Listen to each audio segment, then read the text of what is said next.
Let's not go through with this marriage." When I said that, Dad looked baffled.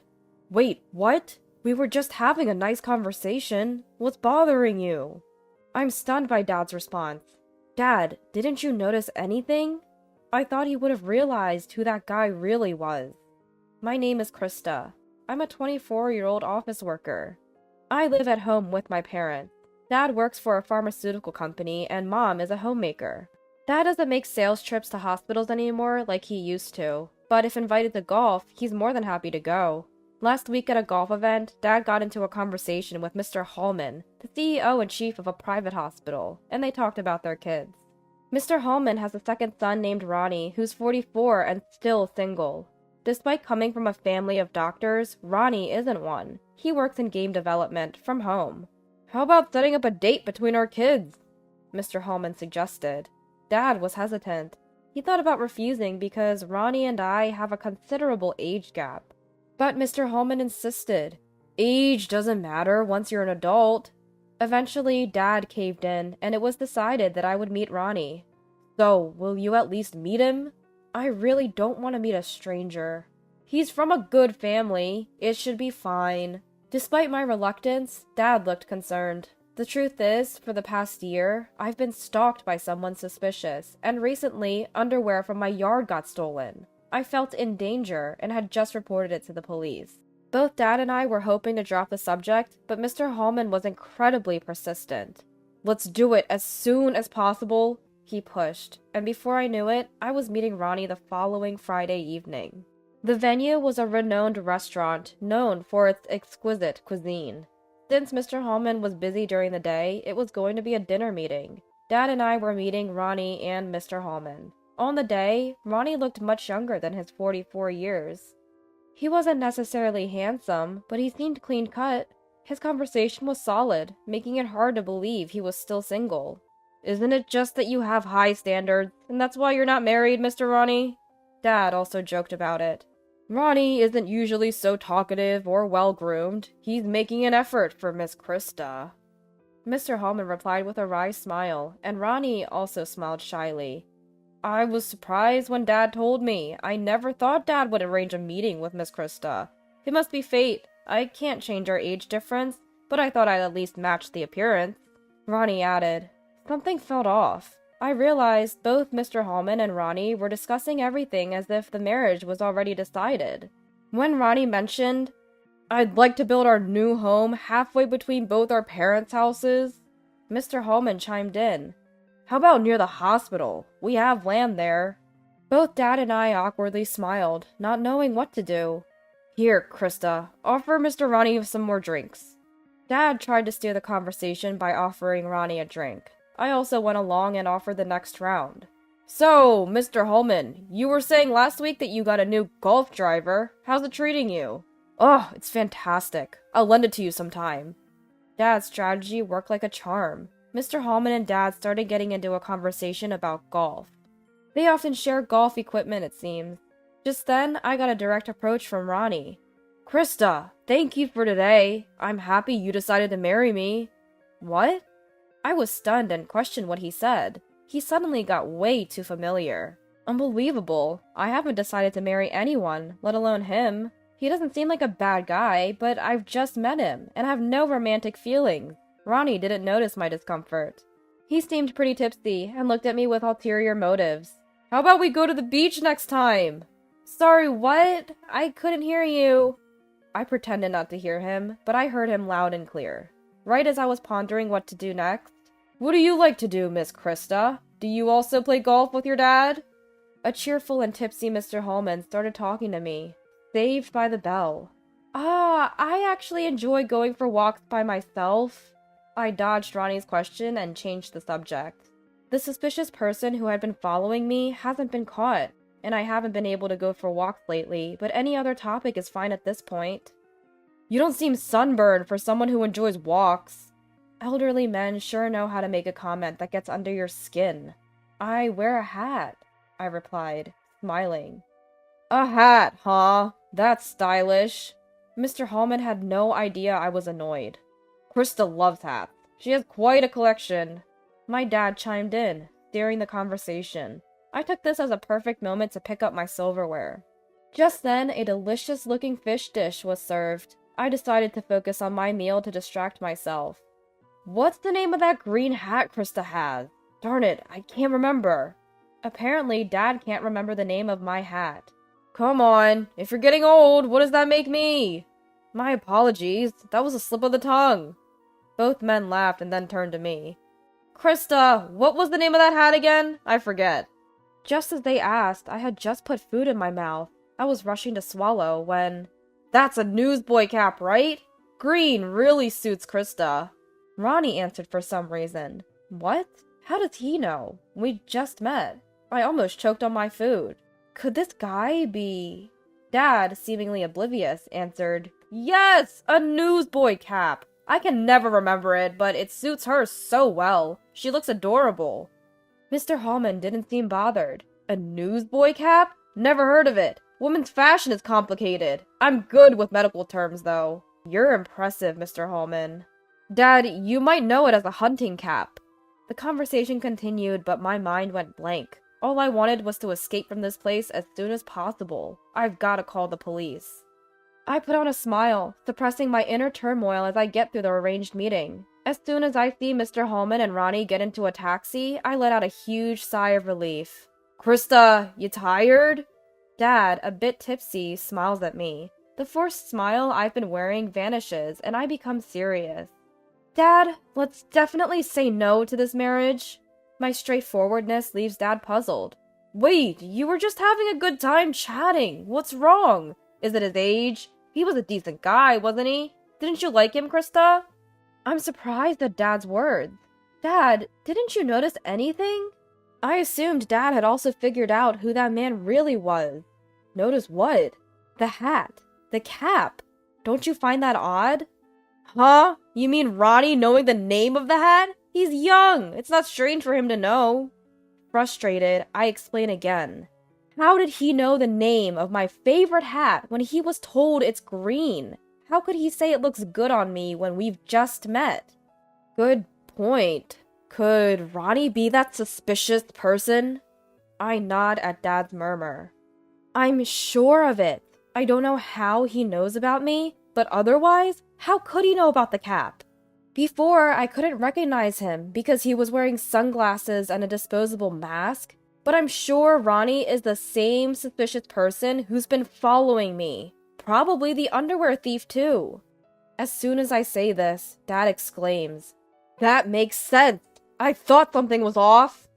Dad, you didn't notice until now. Frustrated, I speak and Dad tries to defend himself. No, listen! It's Mr. Hallman! I was wondering why he suddenly suggested an arranged marriage during golf. It was unusual, and they were pressuring us, which isn't typical for these things.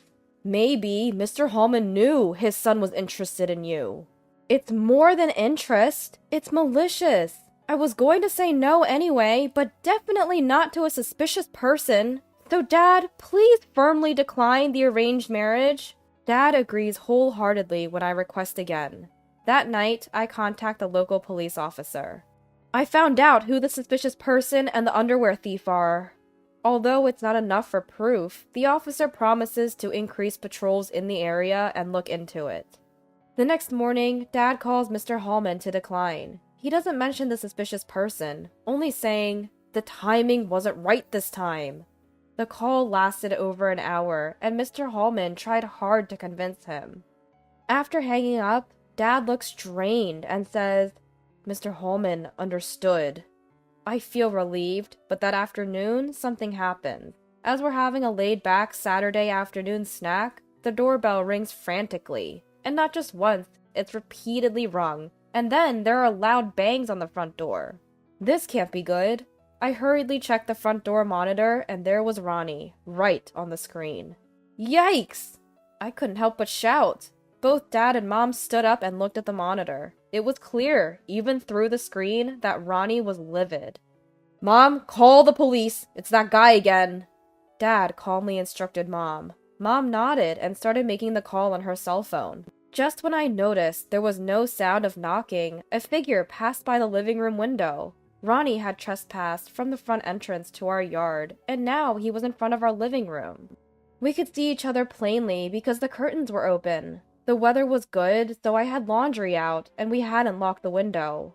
"Krista, I've come for you!" Ronnie shouted upon seeing me.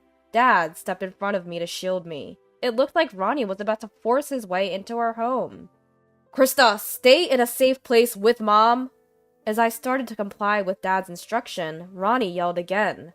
"Krista, you can't escape me! We are destined to marry!" Destined? I felt a surge of anger at Ronnie's words. I stopped and turned back. Mom had already called the police, who should arrive any minute. Ronnie had been tormenting me for nearly a year. He was a suspicious person. I remembered all the days I had been scared, and my anger boiled over. "Don't make stuff up! Who would marry you? You're committing a despicable crime. You're a grown man, stalking a woman 20 years younger and stealing her underwear. Aren't you ashamed?" I was sure Ronnie was behind it all, so I yelled. Ronnie seemed taken aback and started making excuses. "No, you've got it wrong. I've been watching over you, so you're not in danger. You left your underwear out to dry because you wanted to thank me, right? I know how you feel, Krista." "Gross! That's not it at all! You trespassed and stole it! Do you have any idea how terrifying it is to be stalked for months by a man I don't know?" My laundry was essentially hidden in the yard. You'd have to trespass to steal anything. I had been scared to even go out into the yard since my underwear was stolen. This man ruined my peaceful daily life. "You call me a criminal? I'm not trespassing. We're destined. We're promised fiancés."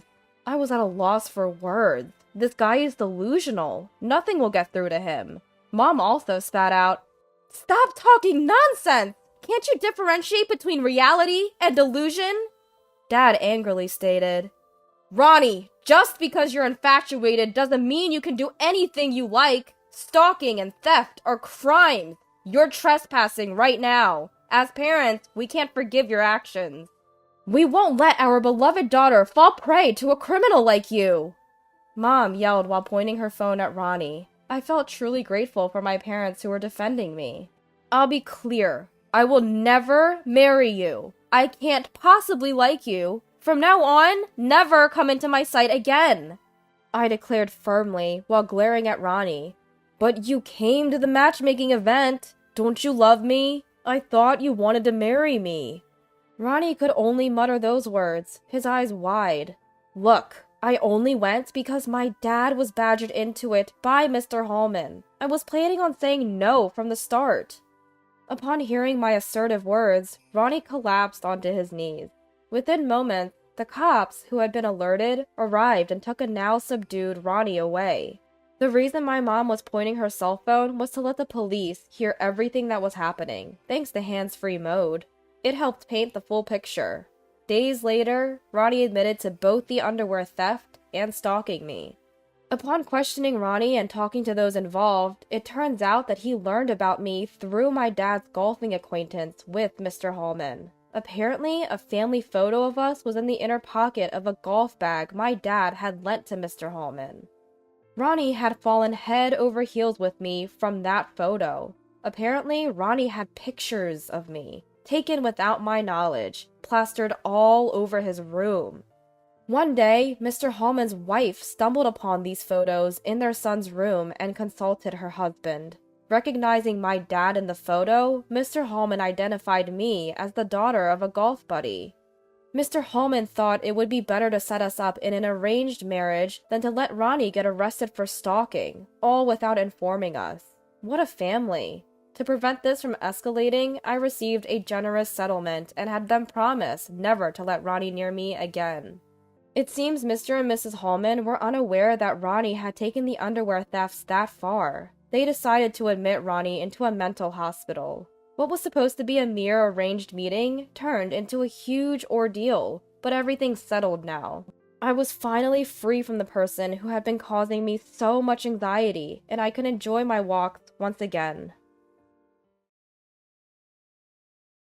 I don't plan on relying on someone who hasn't even gotten married past 30. acting all high and mighty with that chump change. I couldn't help but be shocked by the first words directed at me from the woman who was supposed to become my sister-in-law. My brother, with an even more malicious grin, turned to me. Sis, just go home already. Please don't forget to leave your gift, though. The two of them laughed at me together. I felt something close to hatred towards my brother, but the next words he said made me lose even that emotion. Well, it doesn't really matter if we have your gift or not. All our relatives love me, and they're probably giving us a lot of money. Mom likes me more than you, too, so she might even give me all of her property. Hey, that makes it sound like you're just using them for money. Well, it can't be helped. They're a good source of income. I never thought my brother could be such a terrible person. I was foolish for being considerate of these people. Despite it being our first reunion in a long time, my brother hasn't changed a bit since the old days. If anything, his terrible personality has only worsened, and I couldn't stand it anymore. I reached my limit and left the waiting room while the two of them laughed together. My name is Emma. I'm 32 years old. I work for a foreign cosmetics company. After graduating from college, I worked for another company, but I was lucky enough to be headhunted by my current company and changed jobs. The people I work with are ambitious, and I work tirelessly every day while receiving constant motivation. As a result, I now hold the position of department head. Ever since I started working at this company, they have recognized my worth. Every day has been enjoyable. Of course, there are times when I struggle with work, but the sense of accomplishment after overcoming those challenges is something I can't experience anywhere else. I've never been one to spend my days thinking about how much fun I'm having every day, especially before going to college. My days were very stifling. I have a younger brother, Nate, who is 5 years younger than me. Ever since Nate was born, my mom has been completely devoted to him. She loves him so much that I became less important to her. As a young child, I couldn't find anything to fill the loneliness of not being cared for by my mom. The more my dad and relatives tried to pay attention to me, the more I missed my mom. On the other hand, Nate was the first boy born in our family in a long time. He was also the type to easily get spoiled by anyone. So before long, our relatives stopped caring about me and only doted on my brother. To make matters worse, I have a strong sense of justice and hate wrongdoing. Not many people find a child who points out problems so cutely. Because of this, I became more and more distant from my relatives. The worst part was Nate's personality. Having been pampered by my mom and relatives, Nate grew into someone who couldn't be satisfied unless he was the center of attention and knew exactly how to behave to get it. You could say he was skillful and good at getting by in life, but you could also say he was manipulative. I couldn't get along well with such a brother. Nate often got into fights, and my mom always defended him. I started to lose my sense of purpose. Not just my mom, but my relatives also started favoring Nate, and I began to feel uncomfortable whenever our family gathered. Seeing me like this, Nate would say, "Why don't you go to the other room, sis?" He had a smiling face, but he was giving me a look that didn't allow any objections. At that time, Nate was in the first grade of elementary school. If something bothered him, he wouldn't hesitate to lie and make me look like the bad guy. I had long lost my position as the older sister. When my brother said that, I had no choice but to leave. But what hurt more than being treated like an intruder by my brother was the way my mother and relatives acted. When my father noticed I was gone and asked, "Where's Emma?" the relatives just shook their heads, and my mother said, "I don't know." Then Nate jumped in. Speaking of which, the other day, my mother and the relatives listened with great interest to his story, as if I never existed. It was so heartbreaking. Nothing changed, even when I wasn't around. At times like that, only my father's sister, Aunt Ava, worried about me. "Here you are. Don't you want to go back to the others? Or do you not want to?" As I cried quietly, sad and frustrated, my aunt sat down next to me without me noticing.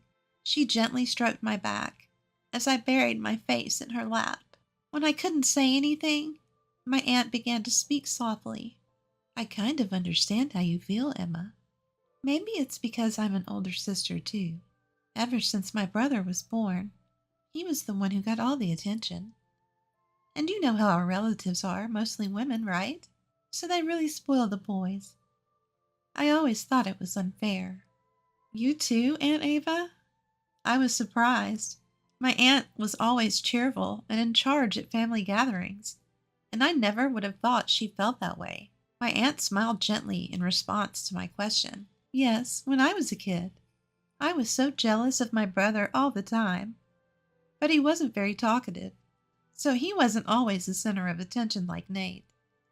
I think you must be feeling much worse than I did.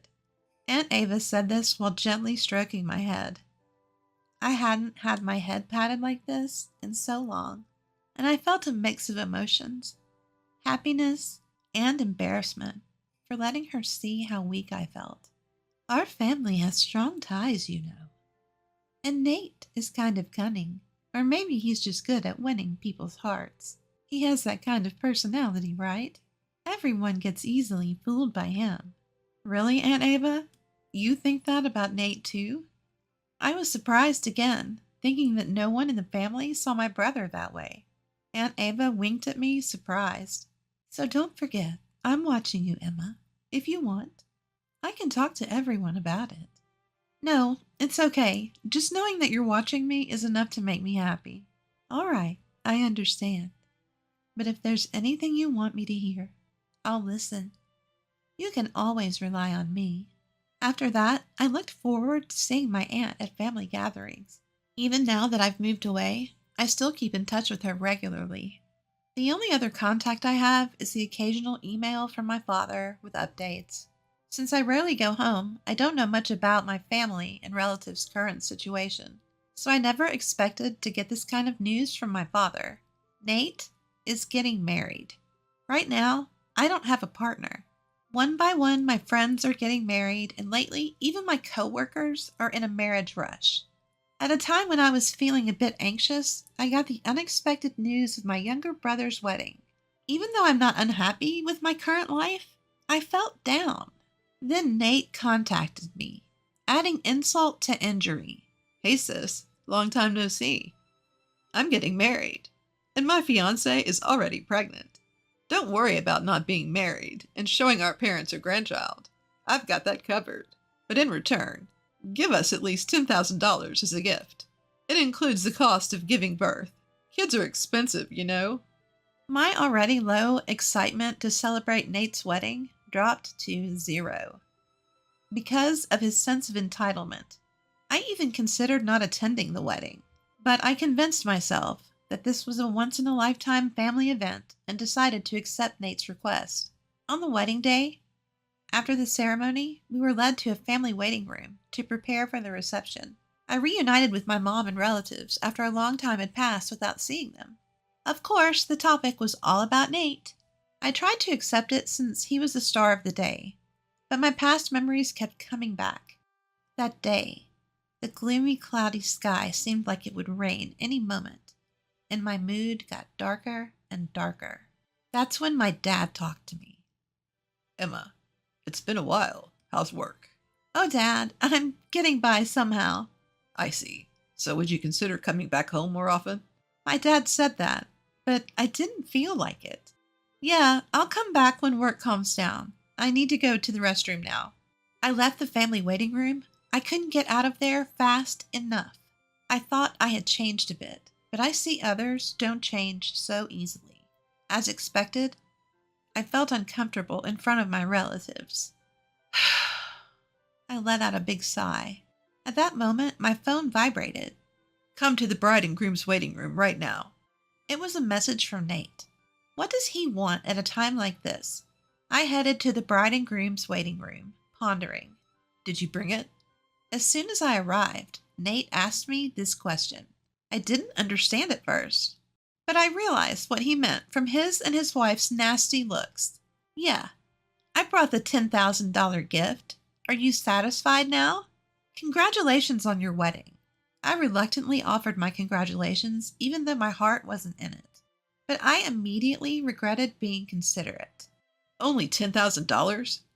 I clearly said to give more than that. Isn't it common courtesy to give more than the requested amount? You're as clueless as ever, sis. Wait a minute. Isn't $10,000 already a generous amount? I gave it because you said the baby was coming. Isn't your attitude a bit much? If you choose to act like this, I don't want to be involved with you in the future. As I snapped back, Nate exaggeratedly clicked his tongue. I was really annoyed that, despite giving them the $10,000 they asked for, they still complained. As I glared at my brother, his wife standing next to him put her hand on her hip and laughed at me. Don't worry.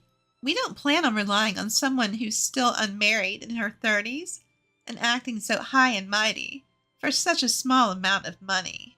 I couldn't help but be shocked by the first words directed at me by the woman who was supposed to be my sister-in-law. Nate also gave me a malicious grin.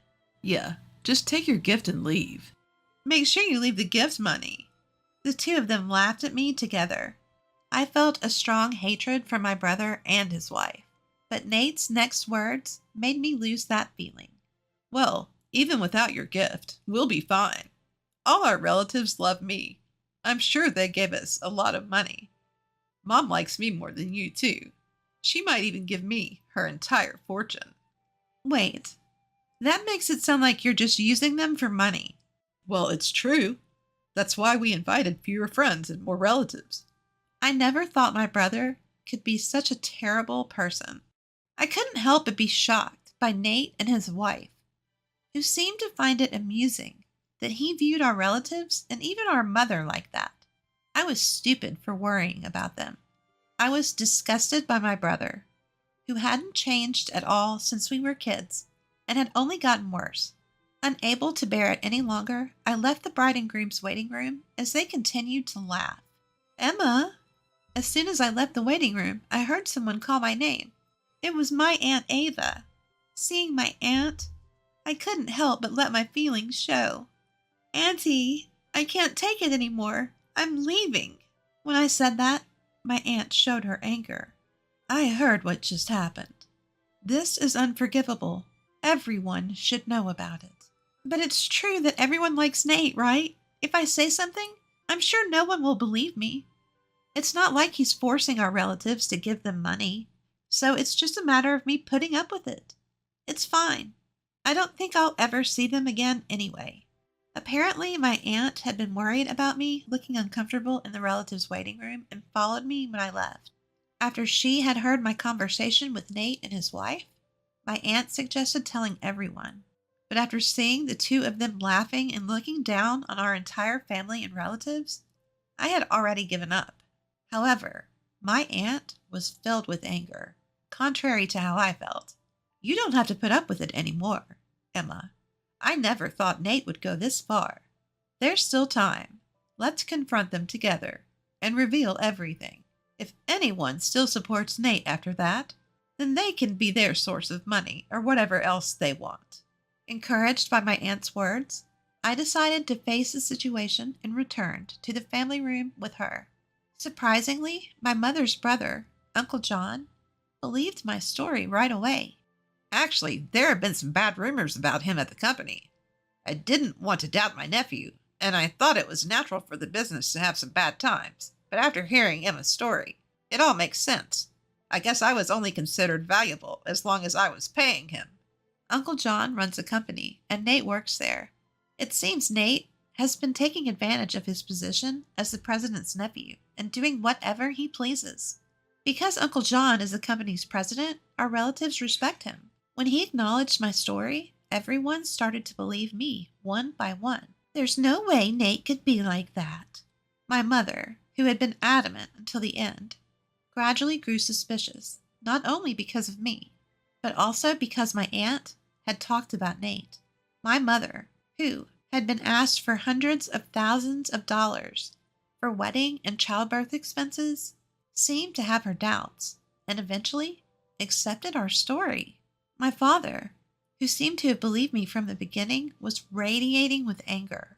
At that moment, when all the relatives finally listened to me and my aunt, my father spoke up. I'm sorry for our son. We must have raised him wrong. Let's all go home today.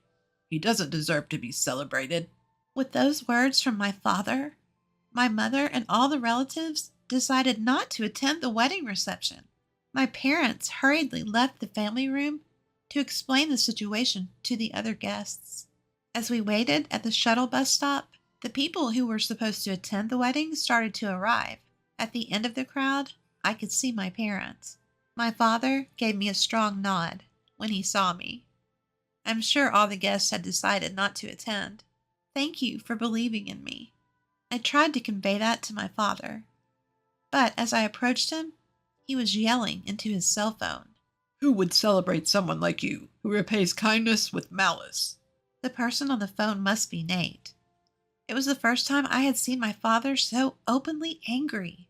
I heard from Aunt Ava. Nate, it seems you've been calling our family and relatives a bunch of gold diggers. How could you say that after all they've done for you?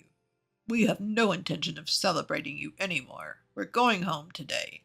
My father hung up the phone and apologized to me for all the hard times I had gone through. As soon as we got on the bus, Nate called me. Emma and Aunt Ava turned everyone against us and spread rumors. Now nobody's left at the venue. I calmly responded to Nate, who was panicking and raising his voice. Your Aunt Ava heard you guys making fun of the family. She joined in the conversation, so everyone believed us. Can you stop saying I spread rumors? I just told the truth. It's the same thing. What are you going to do about it? And I don't know. We're already on the bus. Don't say that. Are all of them on the bus too? If so, please convince him to come back with you. At first, Nate was confident, but now his voice sounds like he's about to cry, realizing the situation is bad. But I didn't feel like forgiving him at all. You just want the gift money, don't you? That's not my intention. Either way, we're not coming back, so goodbye. I'll cut ties with you after this. Wait, sis. I heard my brother's desperate voice from the phone, but I hung up without caring. After that, cell phones started ringing, one after another on the bus. It must have been my brother and his wife calling, but no one answered the calls from someone who saw their family and relatives as cash cows. In the end, my brother and his wife couldn't get any gift money from the attendees, not just me, our parents and relatives. They seemed to have planned to pay for the wedding with the gift money and ended up in a lot of debt. Not only me, but our parents and relatives were contacted for help, but no one was willing to help Nate anymore. On top of that, they lost contact with the few friends they had invited. The punishment for my brother was far from over. Our uncle fired Nate. He probably couldn't bring himself to defend my brother, who had been performing poorly and had a bad reputation. His wife had already quit her job for marriage, and even though they were in debt, I'm pregnant. She didn't seem to want to work. In the end, they had no money, constant fights, and decided to divorce before the baby was born. After giving birth, his wife tried to make money working at night, but her bad personality held her back, and she could barely pay off the debt. My brother couldn't find another job and got stuck in a cycle of borrowing more money to pay off his debts. He seemed to have come back home for help several times, but both our father and mother rejected him. On the other hand, I've been going back to my parents' house more often since Nate's wedding. I've been attending family gatherings, and I don't feel uncomfortable anymore. As a result, I feel like I have more room in my heart and can see things from a much broader perspective. I've become more flexible in dealing with work accidents and requests, and my colleagues, subordinates, and bosses have praised the change in atmosphere. And just the other day, I was invited to dinner by a salesperson from a company we've been dealing with for a while.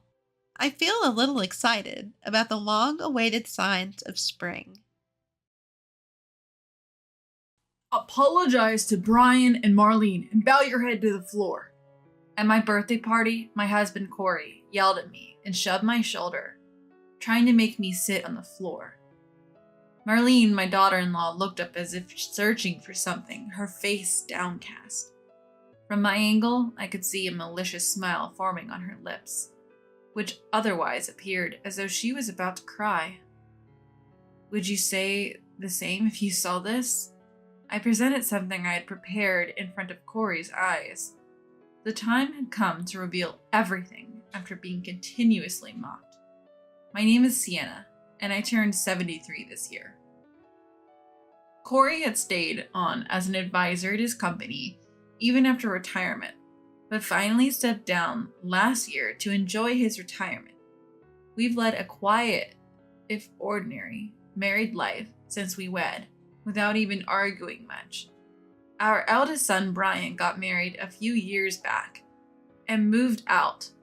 With our parenting duties complete and no other worries, life was good, though we're not exactly swimming in money. We've saved up a decent amount for our retirement. Living together with just Corey, there's really nothing we lack. We expected this peaceful life to continue. The change in our lives came with our eldest son and his wife moving in. Initially, they lived in a rental apartment, but they recently expressed a desire to live with us. True, Brian's workplace is closer to our home. Marlene is a housewife, so she doesn't have to worry about commuting. At first, Brian was the one who talked to me about it. Marlene has generally kept her distance from our home. It's not that we have a bad relationship, but something always felt off. Corey tells me I'm overthinking, but I can't help but feel it's women's intuition. However, this wasn't the first time the topic of living together came up. They had initially refused the idea when they first got married. Maybe back then they wanted to live independently. Now they've been married for a few years, and I have a feeling there's more to this decision to move in. I'm not particularly enthusiastic, but Corey feels differently. He's always enjoyed a bustling home and seemed a bit lonely since the kids moved out. He thinks that once our grandchildren are born, things will get even livelier. If Corey agrees, then I can't be the only one to oppose it. They decided to move in during the month when their apartment lease was up for renewal. With plans already this far along, Marlene has yet to pay us a visit. We're going to be living under the same roof, so it seems courteous to at least say hello. Marlene's ongoing absence makes me wonder if she's actually against moving in. In the end, Marlene showed up on moving day. She arrived with the movers. Let's get along from now on, okay? And when I smiled and said that, Marlene replied softly, Nice to meet you. She wouldn't look me in the eyes. I swear, there was no harassment from my side. No mother-in-law and daughter-in-law drama or anything like that. But still, her attitude. Even for someone as patient as me, it was irritating. Corey didn't seem to mind much and started showing the newlyweds to their room. We had made some repairs and adjustments to the room they'd be staying in, considering it would now be a shared living space. The room had been renovated to their specifications. Huh? Is it really this small?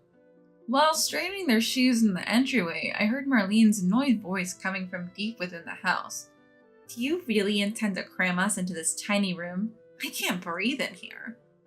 Marlene raised her voice as if she were the victim. I quickly made my way into the house. Corey looked perplexed, scratching his head in front of a red-faced Marlene complaining about the small room. Small? This is one of the larger rooms in this house.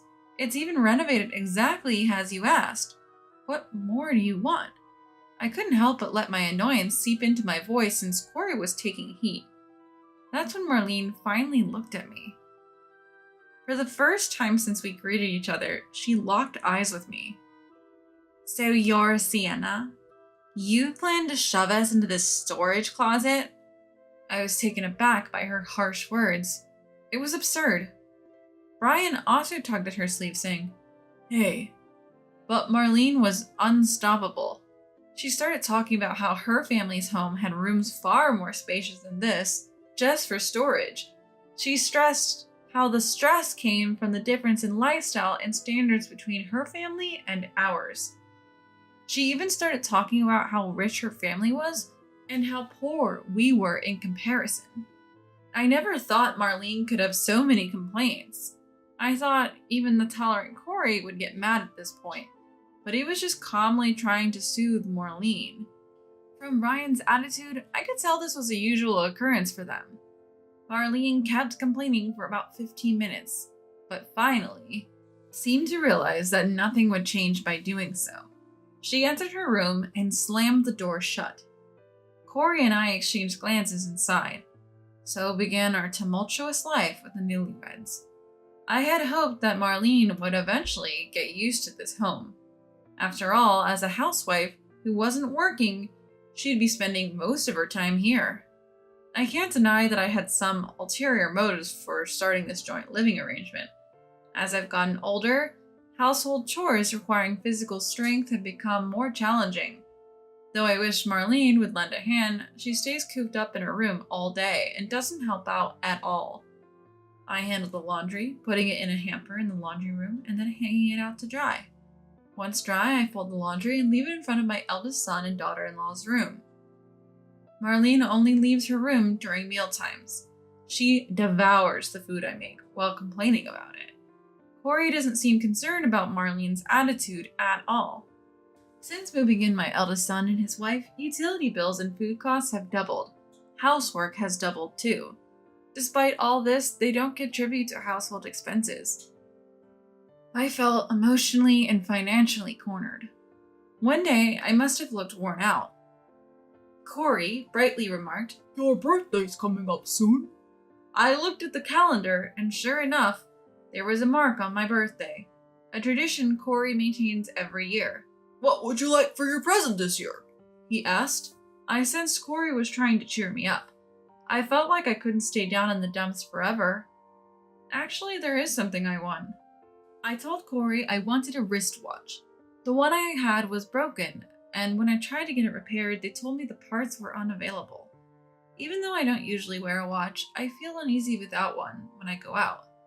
Corey seemed to remember saying, "Oh yeah, it was broken." "I look forward to your wristwatch," he said with a bright smile. Seeing that smile, I find myself smiling genuinely for the first time in a while. I decided to make an effort to avoid looking miserable or irritated. A few days later, I accidentally overheard Corey and Brian talking in the yard. It seemed they were planning my birthday gift, a wristwatch. I thought about leaving, but didn't want to draw attention to myself, so I stood quietly, blending into my surroundings. "Can you buy Mom's watch with this money? I'm not sure what women like, so consult with Marlene, and let's keep it under $1,000 so Mom won't feel overwhelmed." With that said, Corey handed Brian a bank envelope. Probably it has $1,000 in it. Brian checked the envelope and nodded. "Got it." I felt a bit guilty for eavesdropping, but they seemed unaware of my presence, and I left. That was quite a splurge for Corey, and I couldn't help but feel delighted. Marlene's snide comments didn't bother me that day. However, that evening, I accidentally overheard something unbelievable. That night, the wind was howling, making it hard to sleep. I couldn't fall asleep and thought about having something warm to drink. Careful not to wake Corey, I slid out of bed.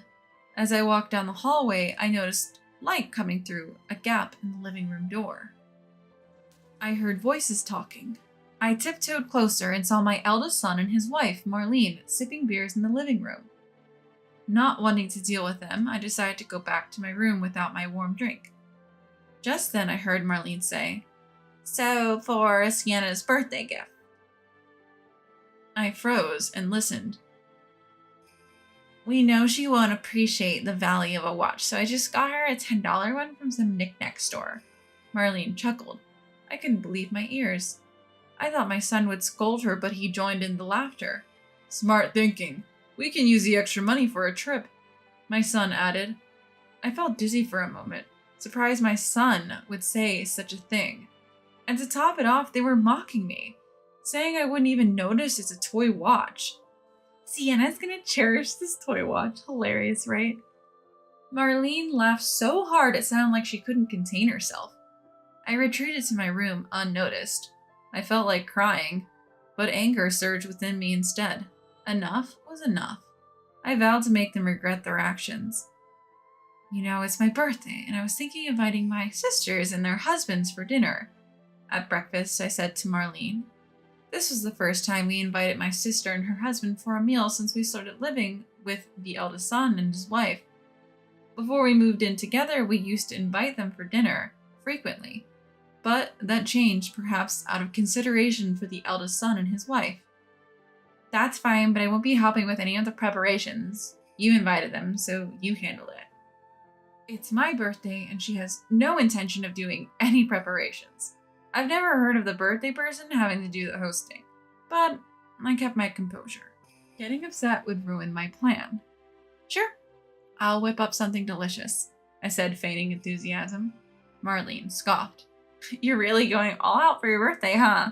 I heard her, but pretended not to. It's all for the birthday scheme. So here I am, in charge of all the preparations for my own birthday party. Cooking is a joy for me, so I'm not stressed about it. I was also looking forward to seeing my sister and her husband, Derek, who is an ex-military man. Derek's a straightforward guy who hates dishonesty. He's usually calm and kind, but as my sister often warns, you don't want to see him angry. They both get along well with Corey and are currently taking golf lessons together. Derek is the kind of guy who checked in with me when I started living with my eldest son, asking if everything was okay. I have a feeling he'll be on my side. Flipping through my collection of recipes, I decided to prepare something both my sister and her husband enjoy. I can't help but smile as I do this. Fast forward to the day of my birthday and I'm swamped. It's ironic that the birthday person should be so busy, but what can you do? Marlene is not lifting a finger, just lazing around the house. She occasionally sneaks into the kitchen to snack on something and leaves. Corey has gone to his golf classes and will bring my sister and her husband back when he returns. I hurried to get everything ready in time for the evening. As for my eldest son, he took the day off to gamble. I've always warned him to be moderate, especially since he's had a gambling issue back in college. But ever since he started dating Marlene, it seems like he's picked up his old habits again.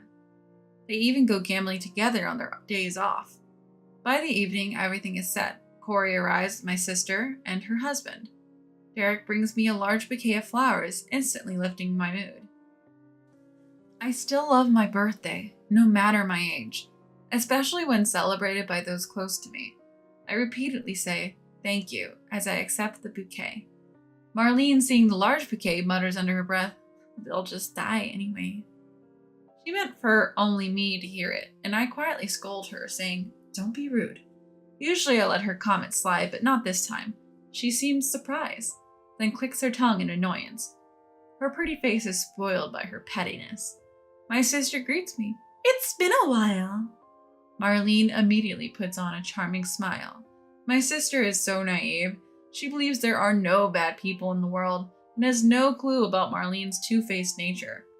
We gather in the living room for the birthday celebration. I've prepared a large table with all of my sister and her husband's favorite foods, as well as Corey's. I intentionally left out my son and Marlene's favorites. Marlene seems to notice this and whispers something to my son. Ignoring her, I start the birthday party by saying, thank you all for coming today. It always feels good to have your birthday celebrated no matter how old you get. My sister smiles and says, you never change, do you? Corey and Derek start sipping their wine. My eldest son and his wife remain sulky, silently digging into their meal. They occasionally nod or hum at our conversation, not really participating otherwise.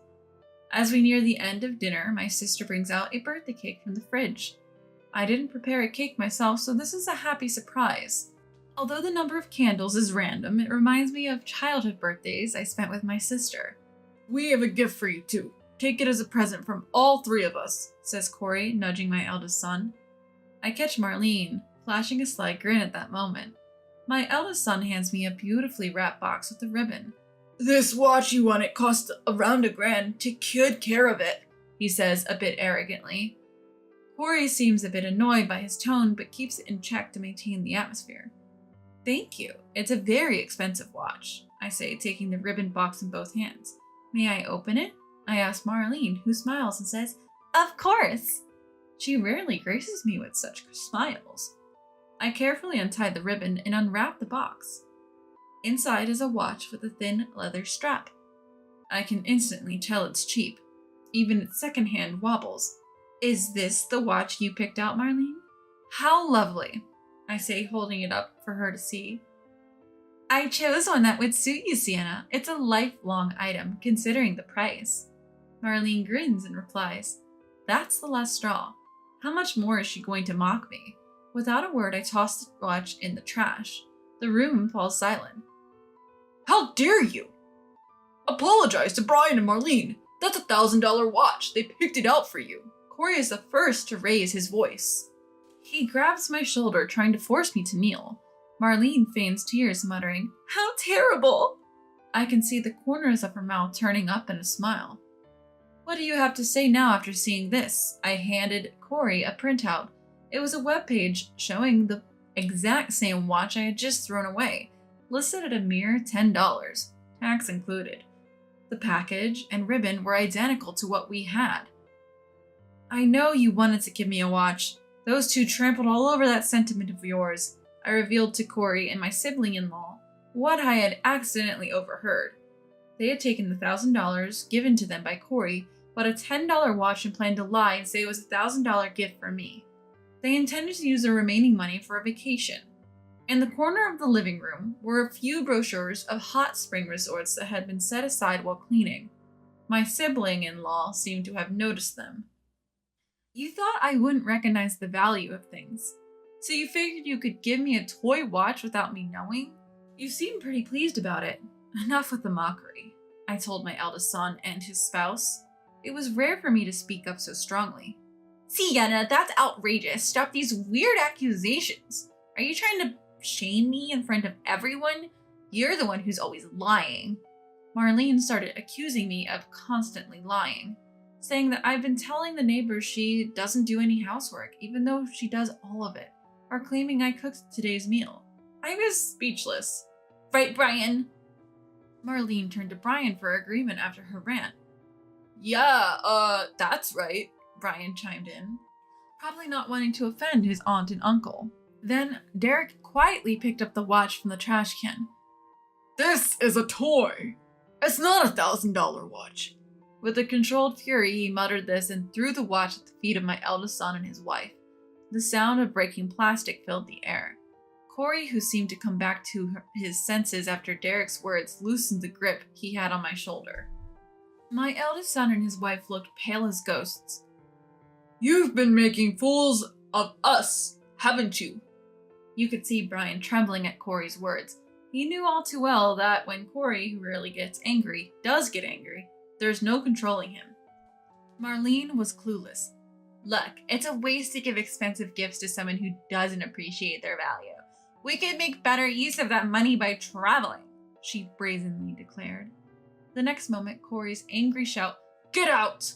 echoed through the living room. He promptly ushered the couple out and dragged them all the way to the front door. Once outside, he locked the door behind them. From the other side of the door, the voice of my eldest son and his wife pleading to be let back in was audible, but neither Corey nor my younger sister and her husband had any intention of letting them in. Corey apologized to me, saying, I'm sorry, didn't realize all of this sooner. Hearing his sincere apology made me feel like this was the best birthday ever. After that, Corey never allowed our eldest son and his wife back into the family home. The cohabitation was over. Their belongings were sent to Marlene's parents' house, and any further contact was strictly ignored. My eldest son and his wife were suddenly homeless, taking refuge at Marlene's family home. However, there was no place for them there, as Marlene's sibling and their spouse were already living with the parents. Soon enough, they were kicked out and had to rent a small apartment to start their new life. Rumors were they had no savings, possibly spent on gambling, and Marlene's brother had to cover their apartment deposit. It seemed Marlene had already been cut off financially from her own family, with a strict warning that no more help would come. Marlene, once a housewife, was now working part-time to support their new life. As for me, life had become easier since we stopped living with them. I finally had time for myself. Corey also started to treat me better than before. Despite the difficulties, I felt like our marital bond had strengthened. And perhaps this was the happiest we've ever been. All right, take care of dinner and baths for the grandkids, will ya? Claiming she had errands to run, Cindy tried to leave her grandchildren with me. Enough is enough. I've been inconvenienced by her time and time again. But what did Cindy just say? Take care of dinner and baths for the grandkids? She thinks I'm some kind of maid. This is ridiculous. I can't take it anymore, so I decide to stand my ground. Looking Cindy square in the eye, I retort. Excuse me? I'm not a nanny, you know? I'm Liliana, 72 years old. My husband, Victor, is a year older than me, 73. We have one daughter. She moved to the big city for a job and has been living in New York ever since. But she does visit us during long holidays. Though she didn't show any signs of getting married, even after turning 35, she finally did last year, giving both Victor and me peace of mind. We thought we'd made the most of the remaining years of our lives, so we decided to build the new house we'd always planned on. I was the one who strongly desired the new house. Being a watercolor painter, I'd always wanted a lovely studio, even though I've made do with a room in our home until now. Our old house was quite outdated. The floors creaked with every step, and the plumbing needed renovation. So we figured we might as well build a new house, customized to our liking. Though I'm past 70, I still have a decent income from opening solo exhibitions and publishing books. Therefore, I financed this new home. I haven't told anyone it's in my name. There's no need to. Since building my dream home, I've been thrilled to paint every day in my gorgeous studio. Victor, though retired, helps out at a friend's farm during the day to keep himself sharp.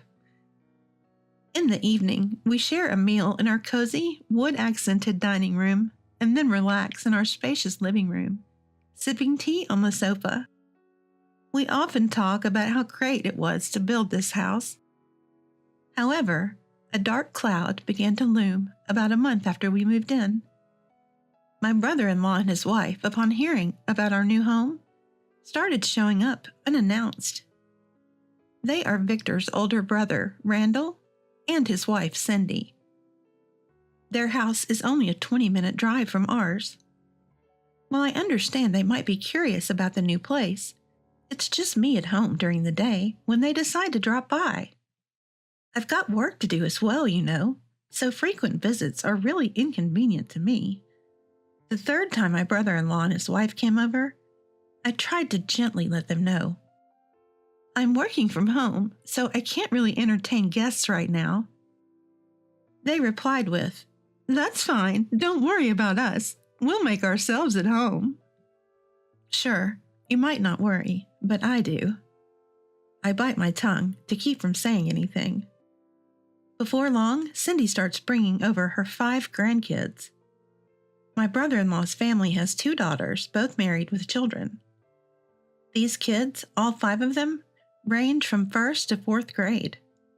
I've met them before and they're adorable, but having them make noise while I'm trying to work at home is a different story. It'd be different if Cindy gave me a heads up. Then I could prepare for their visits, but no. She just started showing up unannounced with kids whenever they had a day off from school. It's just me and Cindy trying to manage these 5 little rascals. And she doesn't discipline them at all. The kids say they're on an adventure, running through my house, playing tag and superhero games, even scratching up my walls. When I try to step in, Cindy says, "Why are you getting mad? They're just kids." To add insult to injury, she criticizes me for not having snacks or juice ready.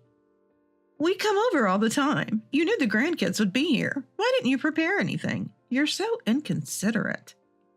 Well, I don't want you here in the first place, so why should I? Cindy's lax attitude only escalates the children's behavior until they actually walk into my home studio. Thankfully, they didn't touch my work, but that was the day I installed a lock on my studio door.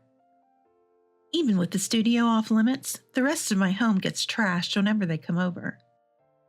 When I finally asked her to reduce the visits, she told me, "This will be good practice for when you have grandkids."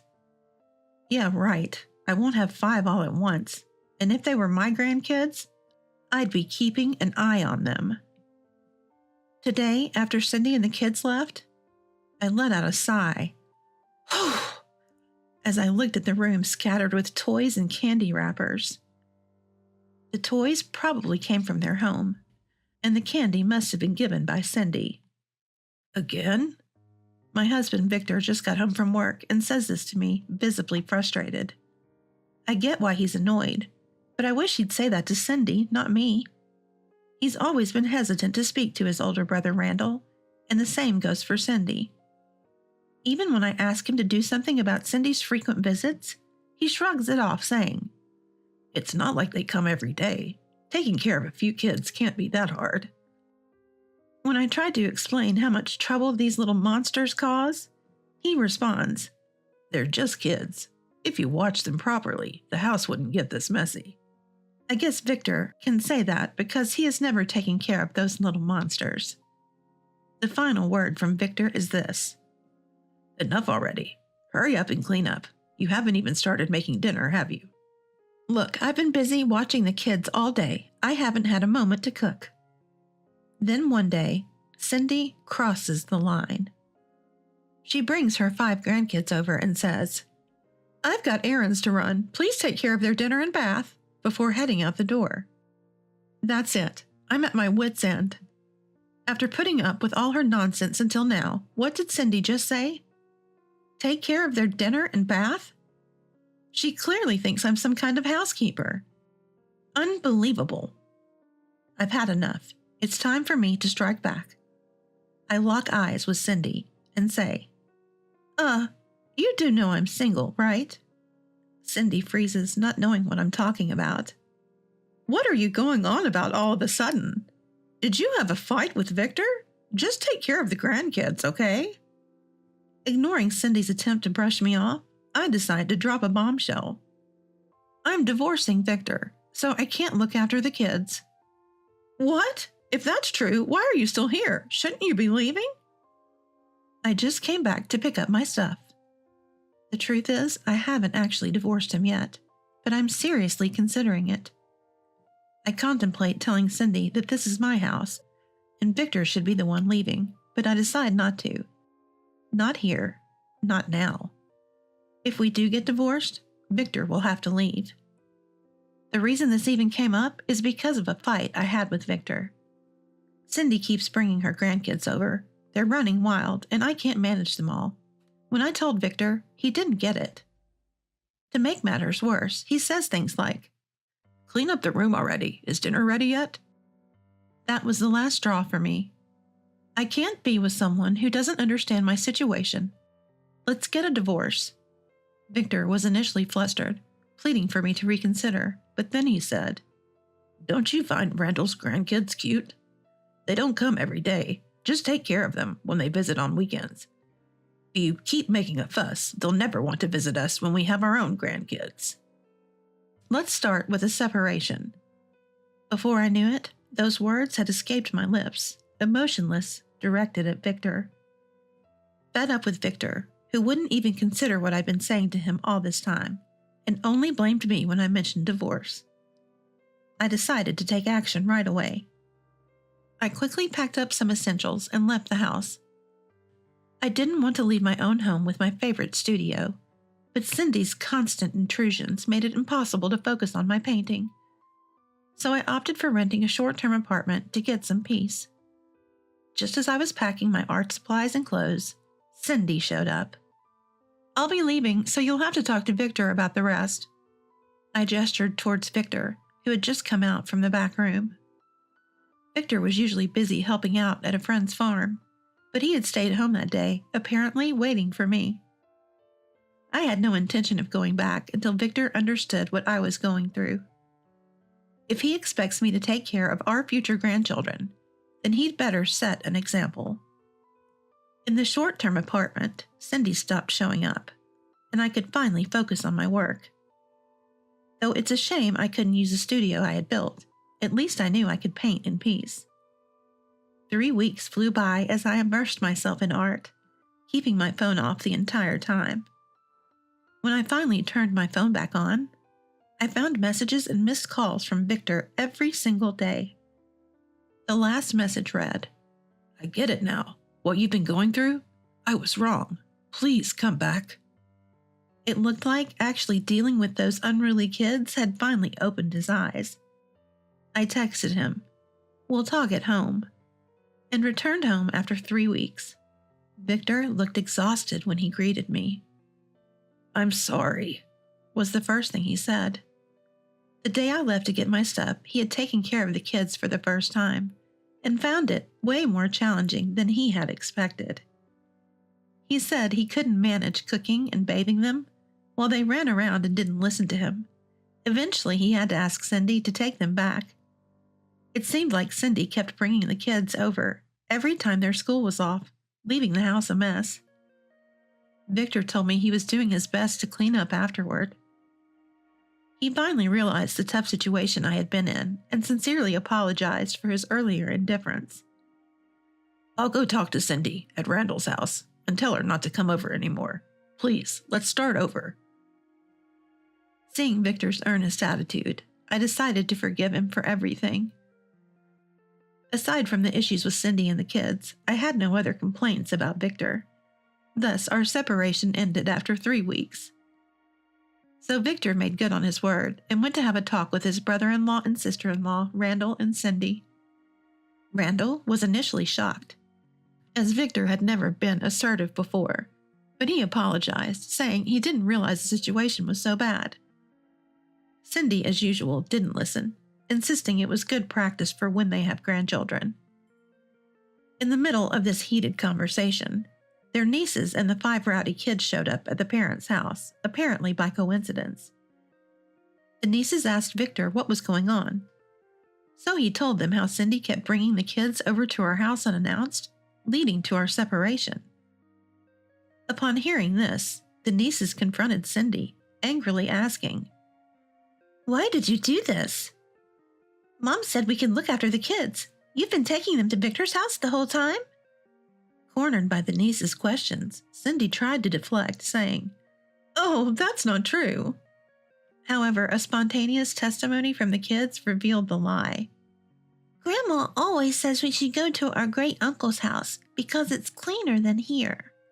Hearing this, the nieces scolded Cindy, saying they couldn't believe she'd been troubling me like this and asked her to never do it again. As it turns out, my nieces admire me as their watercolor painting teacher. During high school, they were part of the art club, and we used to paint landscapes together on nice days. Since they got married and had kids, we haven't had time to paint together. But they sometimes send me their art on WhatsApp and visit me when I have solo exhibitions. The nieces were also angry on my behalf. "Why didn't you listen to Liliana? It's totally understandable that she left."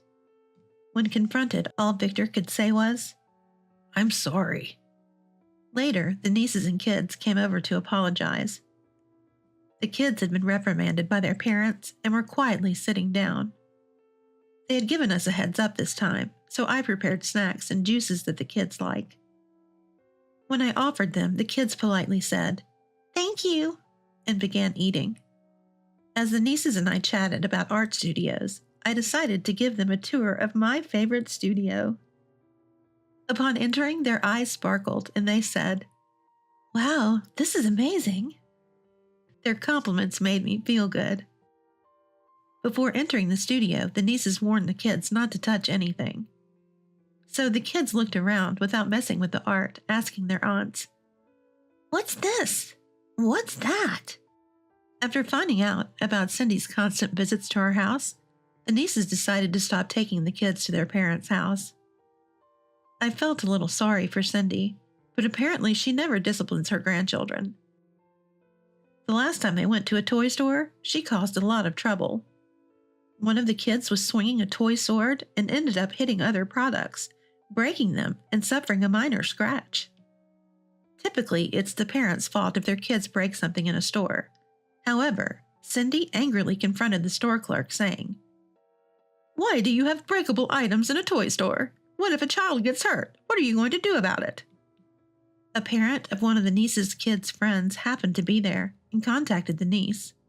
She rushed to the store, deeply apologized, and compensated for the broken item. Hearing about this incident made her even angrier. You'd think the kids would miss their grandma if she was always spoiling them, but apparently that's not the case, according to the niece. When the niece asked the kids if they wanted to see their grandma, they said, "Nah, we'd rather go to our great aunt's house with Mommy. I want to play with great uncle again," they added.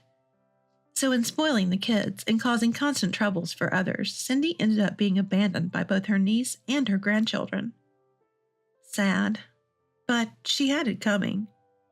Cindy was so desperate to see her grandkids that she pleaded with the niece. "I won't take them to my son-in-law's place anymore. Just let them visit like before." But the nieces ignored her, thinking she would just cause trouble somewhere else. Then one day, Cindy apparently went to the elementary school to pick up the kids without telling the niece. The school teacher thought she was a kidnapper and called the police. Cindy was quickly released after the nieces explained to the cops, but not without receiving a long lecture from them. She's now even banned from attending school events. We get that it's tough not being able to see the grandkids, but if she really loved them, she shouldn't have pawned them off on us in the first place.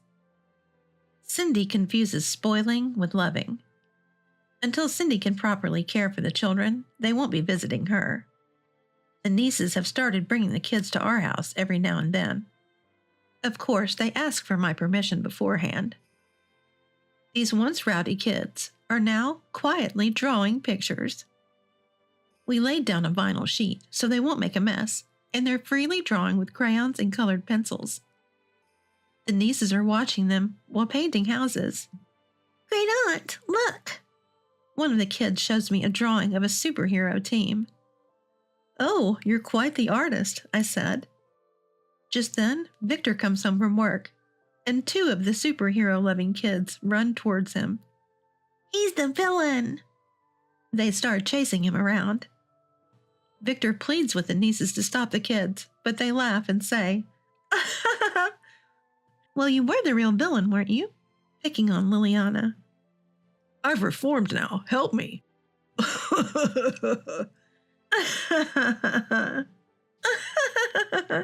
Victor and the nieces and I share a laugh. We don't know if we'll ever have our own grandkids, but thanks to these children, we're getting plenty of practice, and Victor won't be playing the villain anymore. So you're saying the reservation isn't in the system? These were the words from the hotel manager where I had made a reservation to celebrate my mom's retirement. What? I definitely made a reservation. I showed the manager my reservation confirmation screen. The manager smirked and retorted, "Could it be from a fake site? We have been getting a lot of people who say that and try to stay. Maybe your reservation is at the lower end B&B next door?" But then, Mom quietly mumbled something. "My name is Rosie, a 40-year-old housewife. I live happily with my husband, Walt, who's the same age as me, our 7-year-old daughter, 4-year-old son, and my mom. My father passed away from illness when I was young, according to what Mom told me. I hardly have any memories of my dad, but I never felt lonely because I had my grandparents close by. Mom worked hard to raise me. This year, Mom retired after more than 40 years of working at an elementary school. Up until now, it was difficult to align our family vacations with Mom's and my husband's schedule. Now that Mom is retired, we can plan family trips around my husband's long holidays. However, right after Mom's retirement was during spring break, a busy season filled with graduation trips, making it hard for Walt to take time off. That's because Walt works for a travel agency and is busy when everyone else is on vacation. However, for this summer vacation, Walt took a 3-day leave for Mom. We made a reservation at a luxury hotel that Mom had always wanted to visit. The kids kept asking, how many more sleeps until the trip? As if they were waiting for Christmas. Mom was thrilled to finally go to the luxury hotel she had always admired. It was a trip the whole family was looking forward to. Little did we know that it would turn into an unbelievable journey. Time passed, and the day before the trip arrived, we did a final check on our clothes and luggage, lining up our travel bags at the doorway. I went to the bedroom planning to go to sleep, but Walt couldn't contain his excitement. Let's fully enjoy our 2-night, 3-day trip. First, let's go to that place. He just kept talking from the bed. Tomorrow, Walt will drive us to the tourist destination we have planned. If you keep this up, you will be too excited to sleep, I said, finding his enthusiasm cute, and encouraged him to go to bed. Walt was still mumbling to himself, eager for tomorrow to come, so I played some sleep-inducing music on YouTube to help him sleep. It worked like a charm. He fell asleep, leaving me amazed that such music could actually make someone sleep. As for me, I can't sleep with noise, so unfortunately, it didn't work for me. I was planning to leave the house at 9 a.m. the next morning, so I had set my alarm for 6 a.m. When I turned it off, I noticed my husband wasn't beside me in bed. My husband, who rarely wakes up before me, was already up. Half asleep, I rubbed my eyes and headed to the living room. There, my husband was freshly shaved, his hair styled, already dressed, and making coffee. I was genuinely surprised. Hey, Rosie, good morning. Want some coffee? You think mother-in-law will have some when she wakes up? My husband was noticeably excited. Yeah, thanks. Mom said she would be up around 6 a.m. to get ready, so she should be waking up soon. I responded, still a bit surprised. Soon after, my mom woke up and enjoyed the coffee my husband had prepared. I was planning to wake the kids up at 7 a.m., but they were up by themselves around 6:30 a.m. I had only ever seen them wake up this early for summer break yoga classes. It made me realize just how much they were looking forward to this trip. We ended up leaving an hour earlier than planned because we were ready so quickly and the kids were urging us to go. We skipped breakfast and grabbed some snacks on the way, stopping multiple times at rest stops for bathroom breaks and to look at some souvenirs even though it was early for that. As we got closer to our hotel's check-in time, we arrived at what was to be the highlight of our day, a high-end hotel. We unloaded our luggage from the car and the kids carried their bags towards the front desk. The receptionist welcomed us. At that point, I said, "Hello, we're staying for 2 nights and 3 days," and proceeded to check in. However, the staff member's expression changed and they walked into what seemed like a back office. When they returned, it was a different person who delivered shocking news. "I'm the manager of this hotel. I apologize for the inconvenience, but we don't have a reservation for you." He politely apologized. My thoughts froze for a moment. Even as the manager was apologizing, I could tell he was smirking. Despite my protest that we did have a reservation, it seemed like my words weren't getting through to him. "So I'm telling you, we don't have your reservation," he responded, becoming visibly frustrated and raising his voice. "If you are going to say that, look at this. We do have a reservation." Showing my reservation screen, I confronted the manager. Yet, shockingly, the man responded, "Isn't this from a fake website? We have been seeing a lot of these. Is your reservation for the less fancy B&B next door?" He smirked, making a shooing gesture, and retreated into the staff room. I felt humiliated, unable to say anything more, and hung my head. Shortly after, my mom disappeared from the front desk, but not before saying loud enough for the manager to potentially hear, "This hotel's a joke." So Mom grabbed her grandchildren's hands and said, "Let's just leave this place." We walked out of the luxury hotel. I apologized to Mom. "Sorry, this wasn't the plan." But she smiled and said, "Don't worry about it. Let's focus on what we are going to do next." My husband, having observed our exchange, suggested, "Let's go back to the car for now." You could sense the kids becoming uneasy, wondering if we would even have a place to sleep. Should we start calling around to find another place? But it was peak vacation season. Every hotel was likely booked solid. That's when I recalled what the luxury hotel manager had offhandedly mentioned. The B&B next door. I looked around, but there was no such building. I did a search for local hotels, and one option appeared. With a sense of dread, I made a call. "Is it possible to stay at your place tonight? The owner of the neighboring B&B gladly welcomed us. We drove over. It was actually a 10-minute drive away. At first glance, there was no eye-catching sign, but a closer look revealed the word hotel at the entrance. There was a large vacant lot in front of the B&B serving as a parking area. Despite our last-minute arrival, a lavish dinner was prepared for the whole family. We had our meal and the spa was just as luxurious as the previous hotel. Mom exclaimed, "I am glad they turned us down. This place feels more like home, has plenty of rooms, it's clean, and the food is delicious. It's no different from a luxury hotel." The B&B owner heard this and smiled. "Thank you. We call ourselves a B&B, but we are actually registered as a hotel." And when we brazenly asked if we could stay one more night tomorrow, he again said, "Please, feel free to stay as many nights as you like." Later, as our family of 5 relaxed in our room, my daughter, who had been playing games on my phone, handed it to me. I wondered what was going on as I kept getting multiple missed calls, clearly not the time for gaming. Checking the numbers, it turns out the calls were from the luxury hotel we had just been kicked out of. Voicemails had been left every time, so I decided to listen to them. The calls were from the manager. "Hey, Rosie, can you come back? Please, come back right now." This was the first voicemail. The name Rosie gave me the chills. The next message went like this. "Rosie, it's me, Vic. Please, if you don't come back, my dad might fire me." It was late and I had had a drink. I had zero intentions of going back a 10-minute drive away. So I called the luxury hotel to confirm. First, the receptionist answered, but as soon as I verified the missed calls, the voice on the other end changed. "Rosie, it's me. Don't you remember? From college." It was Vic, the manager. I had totally forgotten about Vic. He was an older classmate I had shared a seminar with for a year in college. He always bragged about how his parents owned a luxury hotel. "Oh, where are you staying? You must be struggling. We have an empty suite. Come stay."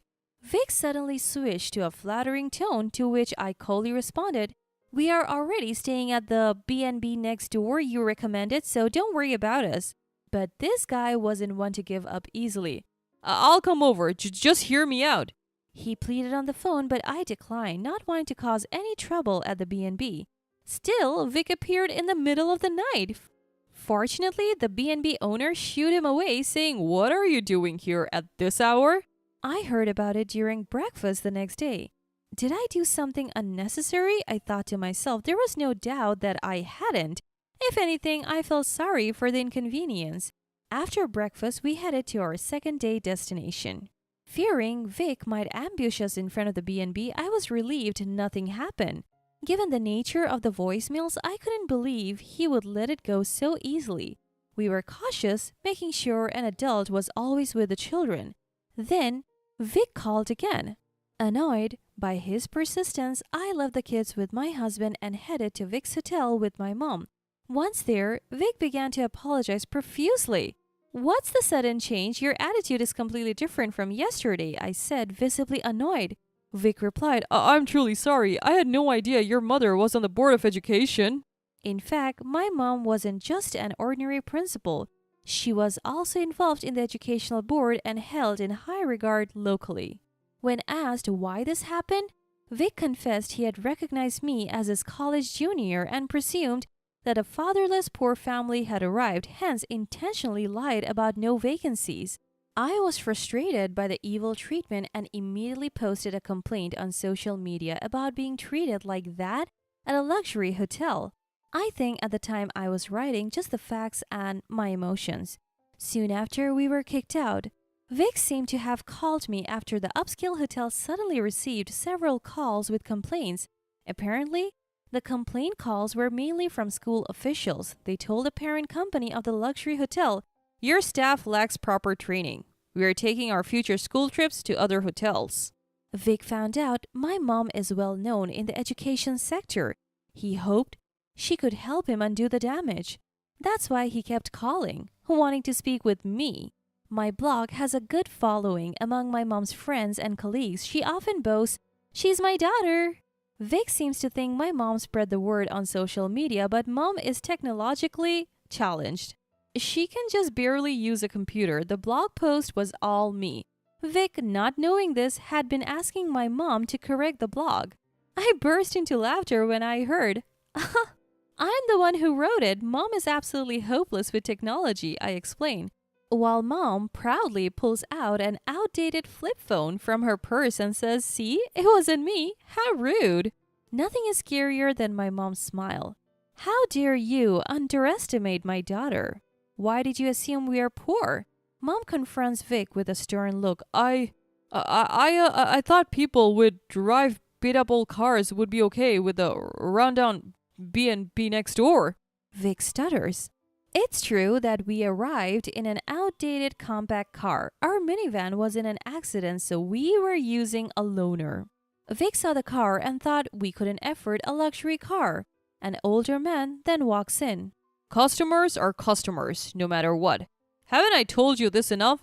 You haven't been treating other guests like this, have you? He scolds. Owner. Vic mumbles, avoiding eye contact. From their resemblance, he must be Vic's father.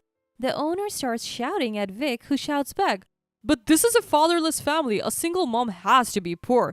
They shouldn't be staying at a high-end hotel like this. The owner interrupts. You fool! The only one tarnishing our hotel's reputation is you and your discriminatory behavior. You're fired. The owner seems like a nice guy, but he is terrifying when angry. I can't believe Vic came from such a decent person. We are on vacation, so we'll take our leave. We don't want to waste any more time on this, I said, pulling Mom away. The owner and Vic continue arguing in a corner of the lobby, drawing the attention of newcomers. Moreover, it was time for more people to check in, so people passing by the place were looking at them to see what was going on. Later, it turns out there were other discriminatory staff. They were all fired. Still, people who read my blog confirmed this wasn't an isolated case. The hotel's reputation tanked. Eventually, the hotel went under and had to shut down. Furthermore, the reputation of the group hotels in other areas also began to plummet. On the flip side, though not exactly as a replacement, the neighboring B&B started to thrive. The return of customers was largely due to the fact that I included the B&B in my blog. The owner of the neighboring B&B told me, thanks to the article you wrote, our struggling hotel has come back to life. Thank you, expressing their gratitude. In addition, travel agencies that had contracts with the luxury hotels started pitching deals to the B&B. However, my husband's travel agency took the initiative to secure an exclusive contract with them.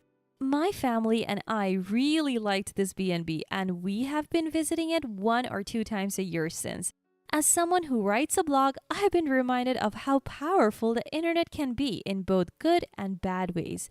I have always written based on real experiences, but I'll be even more careful going forward to write articles that are actually helpful.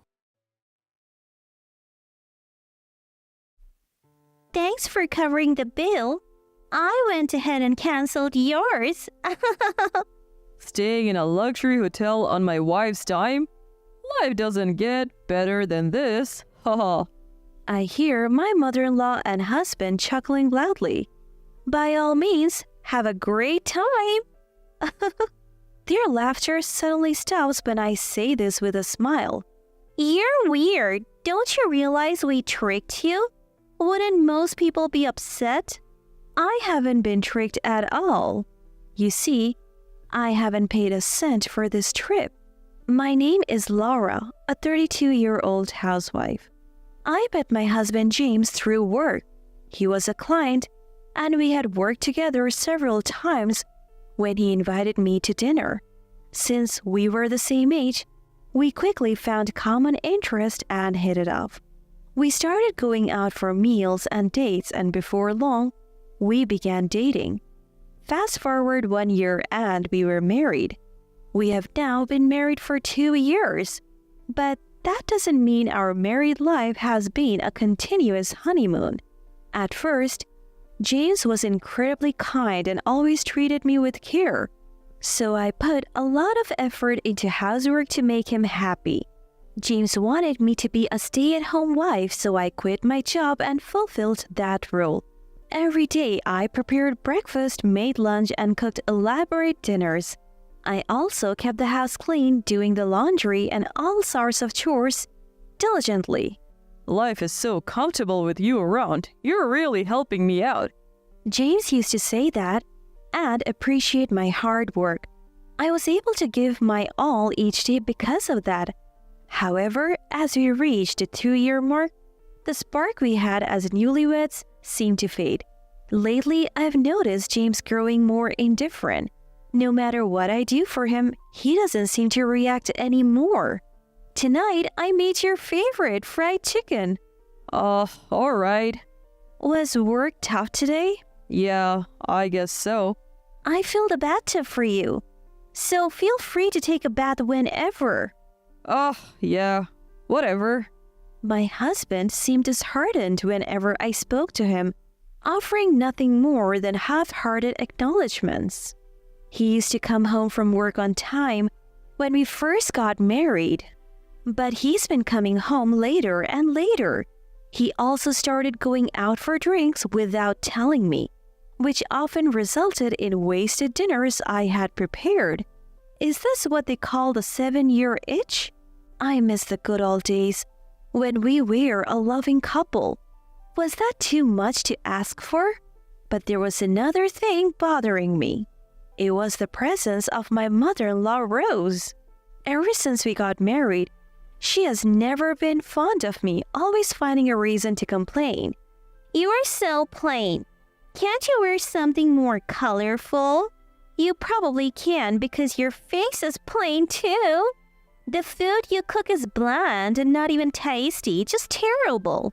I seriously questioned her character, wondering why she was so mean. Whenever we visited my husband's parents, she would bully me and badmouth me endlessly.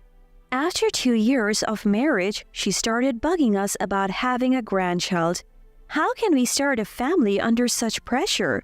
Yet, she relentlessly pushed me to have a child. My father-in-law did nothing about his wife's bullying. It's like he found it too troublesome to intervene. My husband also turned a blind eye, offering me no protection. I was devastated. I at least wanted my husband on my side. Feeling utterly lonely, I felt unwell one day and went to the doctor. You're pregnant. What? I was shocked, to say the least. I had no idea I was pregnant, but I was thrilled. Having a new family member on the way with my husband filled me with joy and hope for the future. I couldn't wait to share the news with my husband when he got home from work that day. Really? Even my usually indifferent husband was wide-eyed. He was overjoyed when I nodded. Yes, I'm going to be a dad. Thank you, Laura. Yeah. I was happy that my husband seemed interested in me again after a long time. Both my father-in-law and mother-in-law were also happy about the new grandchild, and they were exceptionally kind to me. Since my family lived far away, my mother-in-law frequently came over to help me during my pregnancy. My husband told me not to overexert myself, and I felt as if the kind husband I knew had returned. However, this happiness was short-lived. The turning point came when I shared the baby's gender. When I told my in-laws that the baby would be a girl, my mother-in-law looked very disappointed. You can't even give birth to a boy, huh? With those harsh words, my mother-in-law made her opinion known. For a second, I wasn't quite sure what she had said, but apparently, she's old-fashioned and thinks it's crucial to have a boy.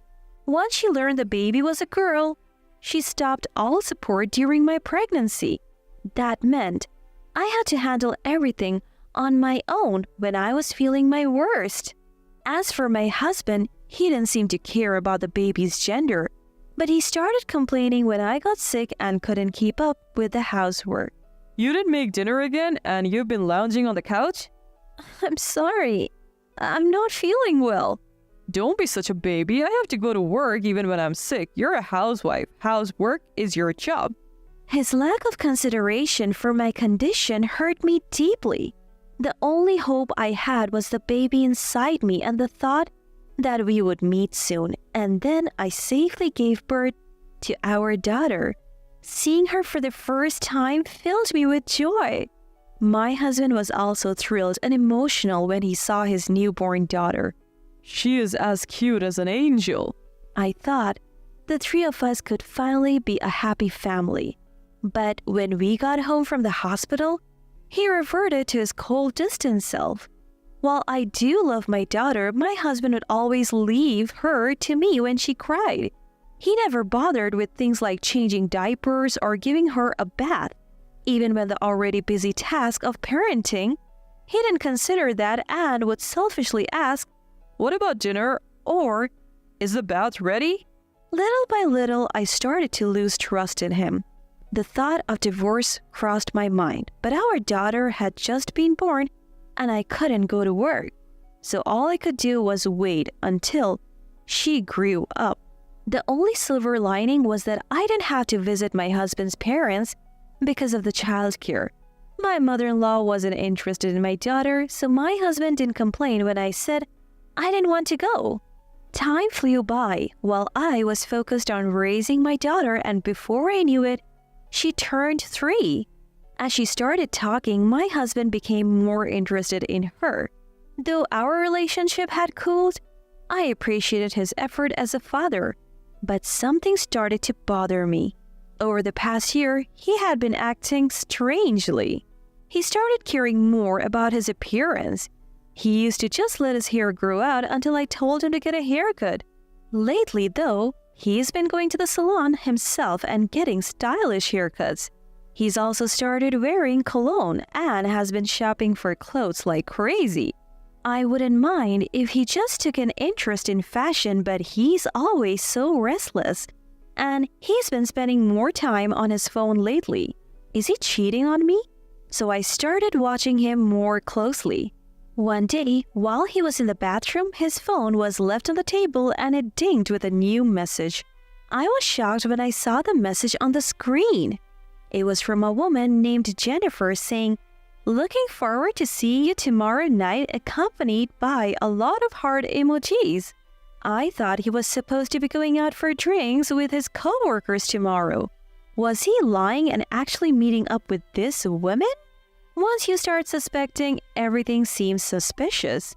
I couldn't shake my unease, so I decided to hire a private investigator. Weeks later, the results confirmed my worst fears. He was indeed cheating. Apparently, it's a female colleague from work. No matter how strained our marriage has been, crossing that line is unforgivable. I started preparations for a divorce. I hired a lawyer and even began searching for a job to support my daughter after the divorce. Out of the blue, he proposed a family vacation. How about we take a trip for Dad's 60th birthday? Sure, have a great time. Don't be cold, you're coming too, right? What? I was shocked. I never expected him to say something like that. What's the deal? You've acted like you're not interested in me. Likewise, you didn't seem interested in me either. Dad's turning 60. We should all celebrate together, so help me out here. I didn't really want to go, but when he mentioned the dates, I came up with a plan. Fine, we will leave our daughter with my sister. Thanks. Also, you can handle the hotel and flight bookings? What? I'm busy on weekdays, so I would like you to take care of it. All right. Really appreciate it. Just put it on the credit card. I'll pay you back later. What? Apparently, there are benefits if we pay by credit card. Well, all right. I was hesitant but came up with a plan for that too. He was delighted that I agreed to handle everything. But I was delighted for a different reason. It's time for revenge for betraying me. About a month later, the day for father-in-law's 60th birthday trip arrived. I drove to the airport with my husband. There, we finally reunited with his dad and mom after a long time. A long time no see, Lara. It's been a while. You haven't changed a bit, still looking plain as ever. And Rose, you're still carrying extra weight. As I say that, the expression in my husband's family goes stiff. What the heck? You can't just say that, how rude. You need to apologize to Mom. Will Rose apologize to me for calling me plain? Why would I apologize? I just stated the facts. So did I. Hey, enough! Don't insult Mom! At this point, I had nothing to lose, so I wasn't hesitant to pick a fight with my mother-in-law. Oh, could it be that you're not overweight but actually pregnant? You look about the same size as when I was pregnant. My apologies for the mistake. What's wrong with you? We haven't seen each other in ages and this is how you talk to me? And you can't even have a son? I really could care less if you call me useless, but for the record, I'm not showing like you are, Rose. I keep provoking her and my mother-in-law storms off saying, I can't stand to look at your face anymore. My husband says, Cool it. Take some time to clear your head. And walks away with his parents. With a few hours to kill before the flight, they probably went to some cafe. I was relieved to have some time to myself, so I hung out at a coffee shop. Then my husband texts me. Come to the gate soon. When I arrive, I see my mother-in-law leaning on my father-in-law. What's going on? I ask my husband. She got dizzy from being so angry at you. He says, Could you get some motion sickness pills? She might get sick on the flight. Right now? Won't we miss the flight? We're fine. I'll watch your bags. Go get it. All right. I step away suspicious.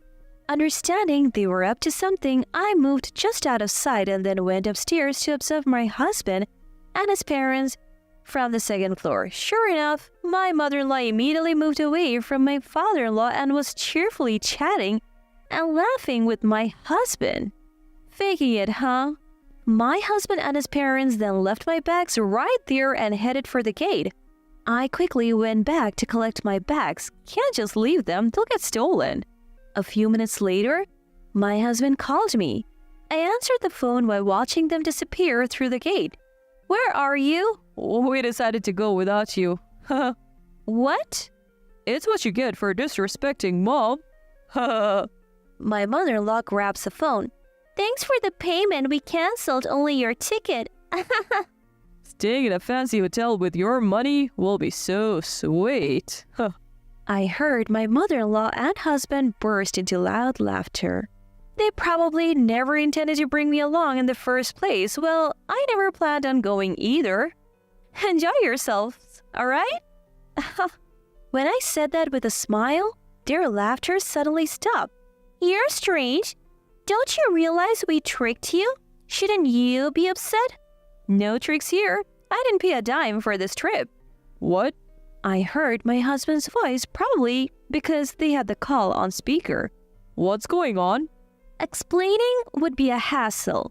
So I'll tell you later. Bye. I said that and hung up the phone. Then I immediately left the airport and hit the road.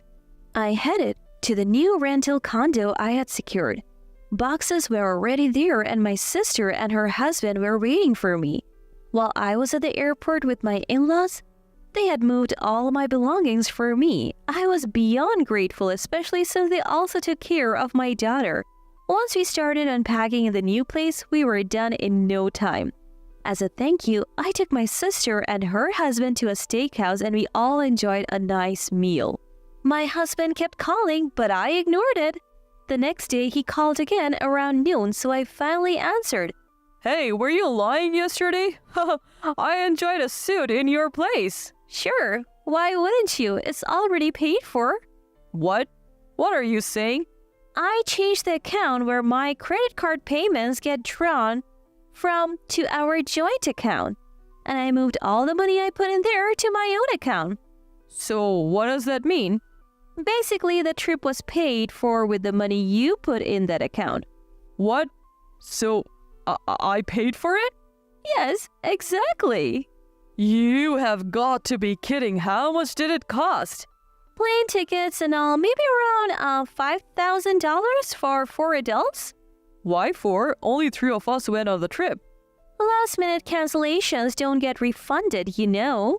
My husband was speechless over the phone. Why would you do this? Do you hate me? It's not about hate, it's just a little payback for the man who cheated. What? I have evidence of your affair, just so you know. He gasped in disbelief.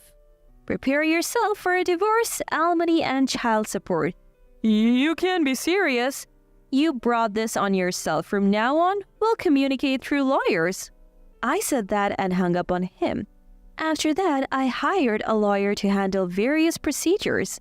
The divorce went through smoothly and I got compensation from my husband and his affair partner. I switched the credit card payment back to my account after the travel expenses were paid. Of course, I'm also demanding child support from my husband. It seems he couldn't cover the payments with his own earnings and savings, so he borrowed money from parents-in-law. Parents-in-law also apparently drained all their savings by covering their son's debt. Now, my husband has moved back in with his parents and they seem to be living a poor life together. Serves them right. I have no intention of letting my daughter meet her ex-father, and I haven't told him where we have moved. Marrying such a terrible man is regrettable, but I'm grateful for the opportunity to have met my daughter. From now on, I plan to live happy days just with my daughter. Her looks aren't too bad, I guess. She's not a beauty queen, but she doesn't fade into the background either. When I first visited my boyfriend Kevin's house for a family meeting, his mom, Emily, didn't waste any time critiquing my appearance. We had barely said hello.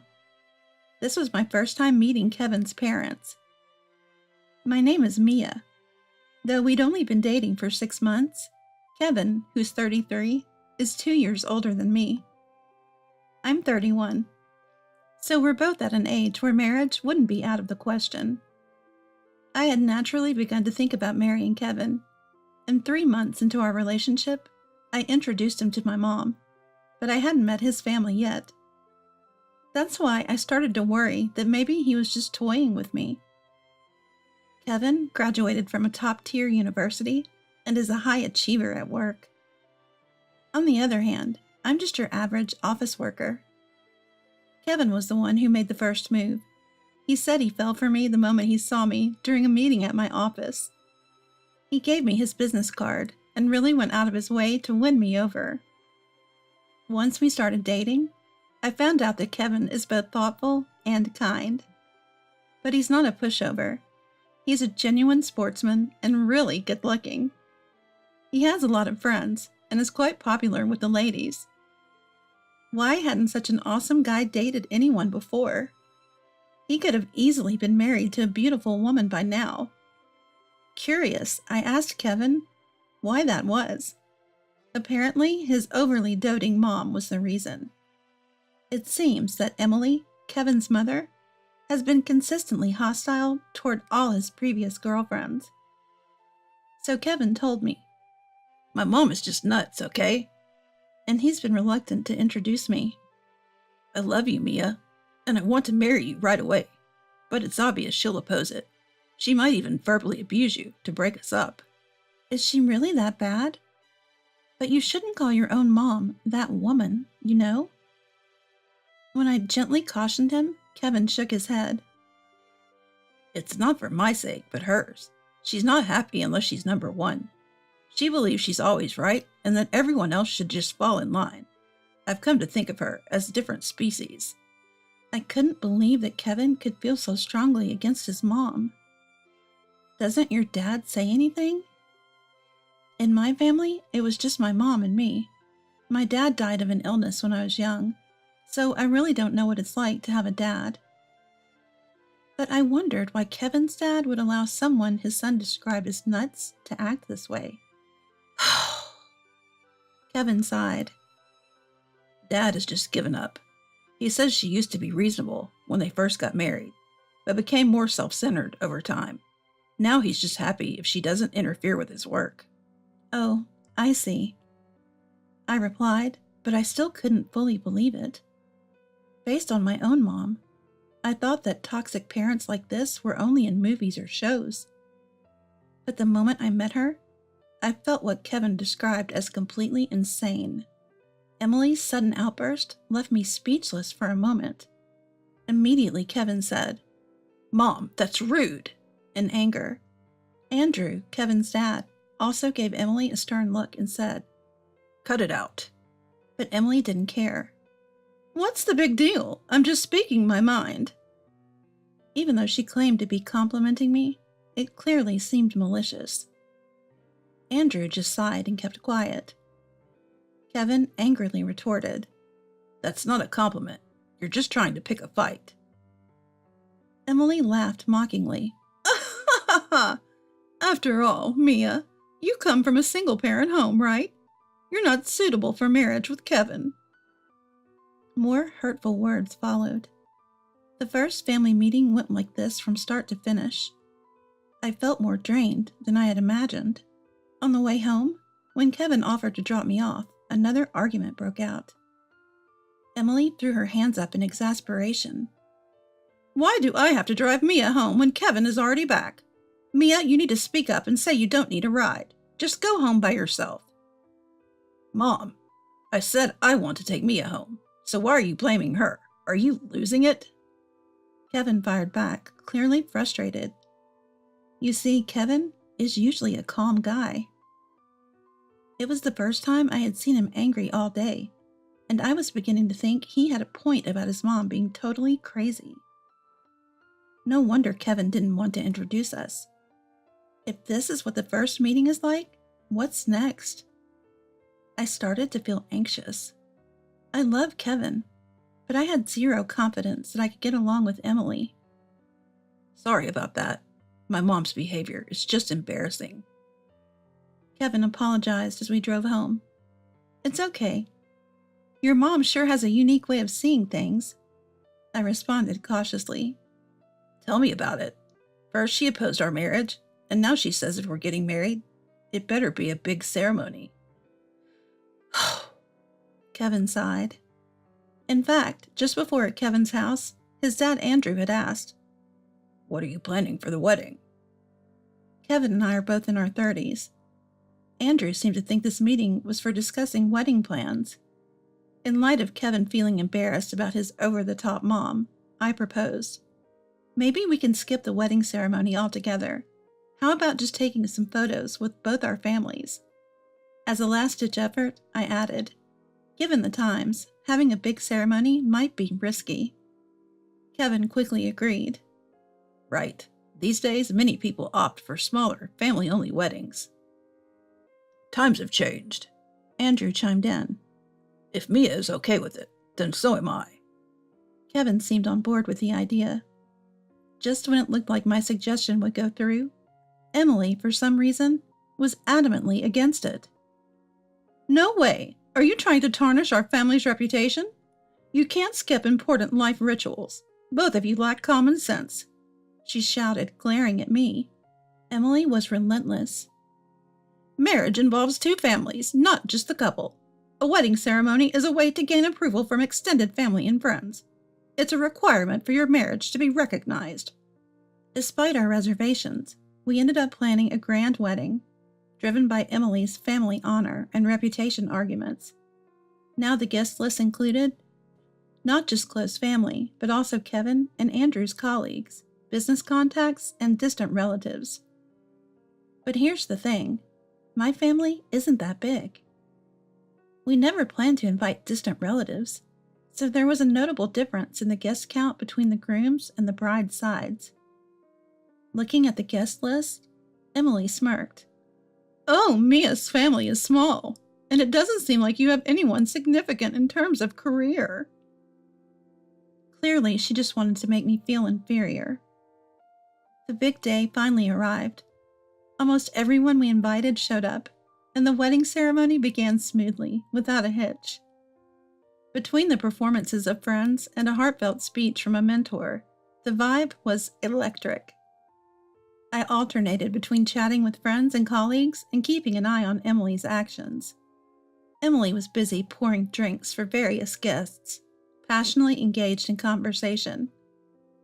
I couldn't hear exactly what she was saying, but her smug expression and the subtle reactions of her listeners gave me a pretty good idea. Probably bragging about Kevin and bad-mouthing me. What caught my attention was that people were also pouring drinks for Emily in return. She'd empty her glass and move to the next table, her face red and her steps unsteady. Kevin and I, while not saying anything, watched her nervously. I looked around for Andrew and found him oblivious, caught up in high spirits with his boss and colleagues. I was hoping everything would end smoothly, but the drama unfolded at the very end of the ceremony. During the letter segment from the bride to the parents, I expressed my gratitude towards my late dad and the mom who raised me. Mom was holding Dad's portrait close, already tearing up as she listened to my words.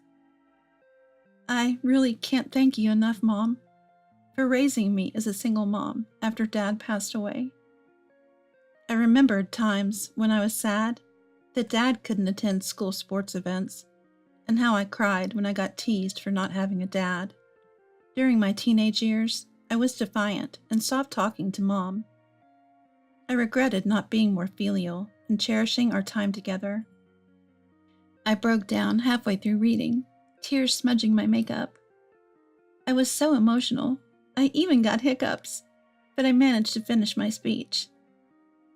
Sniffles and choked up voices filled the room as people were touched by my words. A tipsy uncle from the family shouted, "Go Mia!"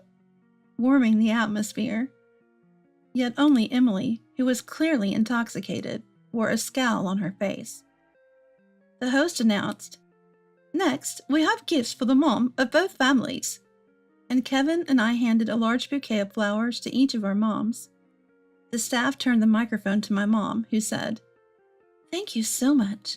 You've grown into such a wonderful person. I'm so happy." She then thanked everyone in the room. "I appreciate everyone who's been watching over Mia with us and for being here today."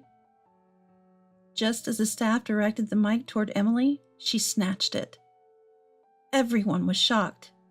Emily bluntly said, "Mia's mom spoke nicely, but let's be clear. You didn't raise her alone. You got help from men, didn't you? I'm not thrilled to take in the daughter of such a lowly single mother, but I guess we can reform her." The room went dead silent.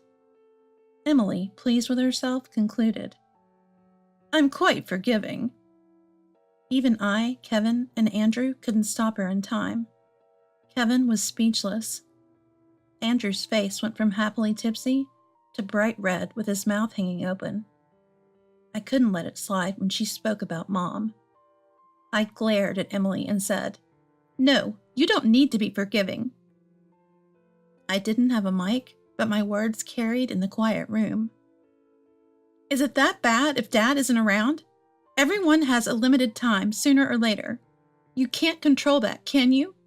You say Emily is poor and she's from a single mother family, but people who are rich with both parents do bad things too. We've lived our lives honorably without any shame. We don't need your acceptance." Emily turned to the crowd and said, "See, this is what I mean. Everyone, do you get it? Daughters of single mothers have tough personalities. It's really troublesome to have to re-educate them." Andrew yelled, "Why would you say something like that now? Are you stupid?" "What the heck is that? That's terrible." One of my friends ignited the conversation, and the rest of the guests started murmuring, "What's wrong with her? I feel sorry for Mia. Doesn't she feel embarrassed?" Emily seemed surprised by the reaction from the crowd. It wasn't what she expected. Slowly, her face showed signs of confusion, but even with icy glares from others, Emily didn't back down. "I said it for the sake of our family's honor," Emily insisted.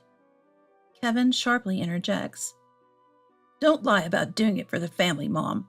You're just looking out for yourself. Neither Dad, Mia, nor I ever cared if Mia had a father or not." Andrew joins in. "Not having a father isn't a child's fault. It's not Mia's fault. Even in normal families with both parents, there are messed up people like you." He glares at Emily. Stunned by the intensity from both Andrew and Kevin, Emily hesitates but tries to justify herself. "But surely a daughter without a father can't turn out well. I can't bear to think of sweet Kevin struggling because of it." Andrew loses it. "That's it. We're getting a divorce. Are you kidding me? Aren't you embarrassed by how senseless and drunk you are? Our company's CEO and clients are here, even Kevin's boss. Are you trying to ruin our careers?" Emily is blindsided by Andrew's call for a divorce. Sorry, so sorry. She immediately apologizes deeply. I'll get along with Mia and her mom from now on. Andrew, please no divorce. Mia, say something. I reject her. No way. You've looked down on not just me, but also my mom. Why would we suddenly support you now? Kevin adds coldly. Exactly. There's no going back after causing such a scene. What's lost is lost. My mom, who has been watching all along, sighs. She tenderly touches a picture of my late dad on the table. My husband would have wanted to be here. He would have hated to hear Mia called a child without a father. He'd want to be at his beautiful daughter's wedding, wouldn't he? Family isn't a given. It's a blessing. Kevin's mom, you've destroyed that yourself. I hug my mom, and Kevin stands beside me. Facing the crowd, Kevin declares, It's clear who's the more respectable mom. My family is Mia, and the woman who raised her to be who she is. He looks at Emily. Mom, thanks for raising me, but don't disappoint me anymore. Emily is stunned, frozen in place. Applause and warm cheers fill the room. Don't let a toxic parent bring you down. From the crowd's reaction, Emily seems to realize she's beyond redemption. When you act like a decent human being, you don't ruin your son's wedding, Emily, I said softly. Unable to hold back any longer, Emily burst into loud sobs.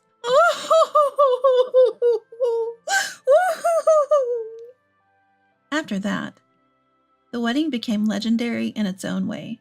The story spread from the guests to my workplace, making me a bit embarrassed for a while.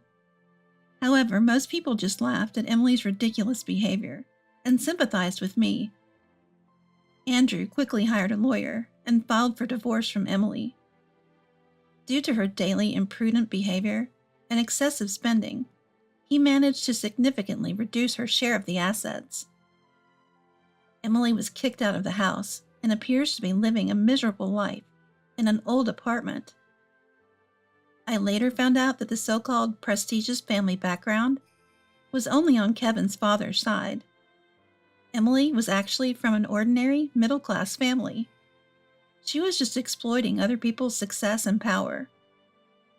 She even had to pay us in full for the damages and emotional stress she caused at the wedding. Despite that wedding disaster, Kevin and I are doing well. He stood up for me, and I fell even more in love with him. Emily, who used to trouble Kevin, is gone. Now Kevin and I are looking forward to building a happy home together.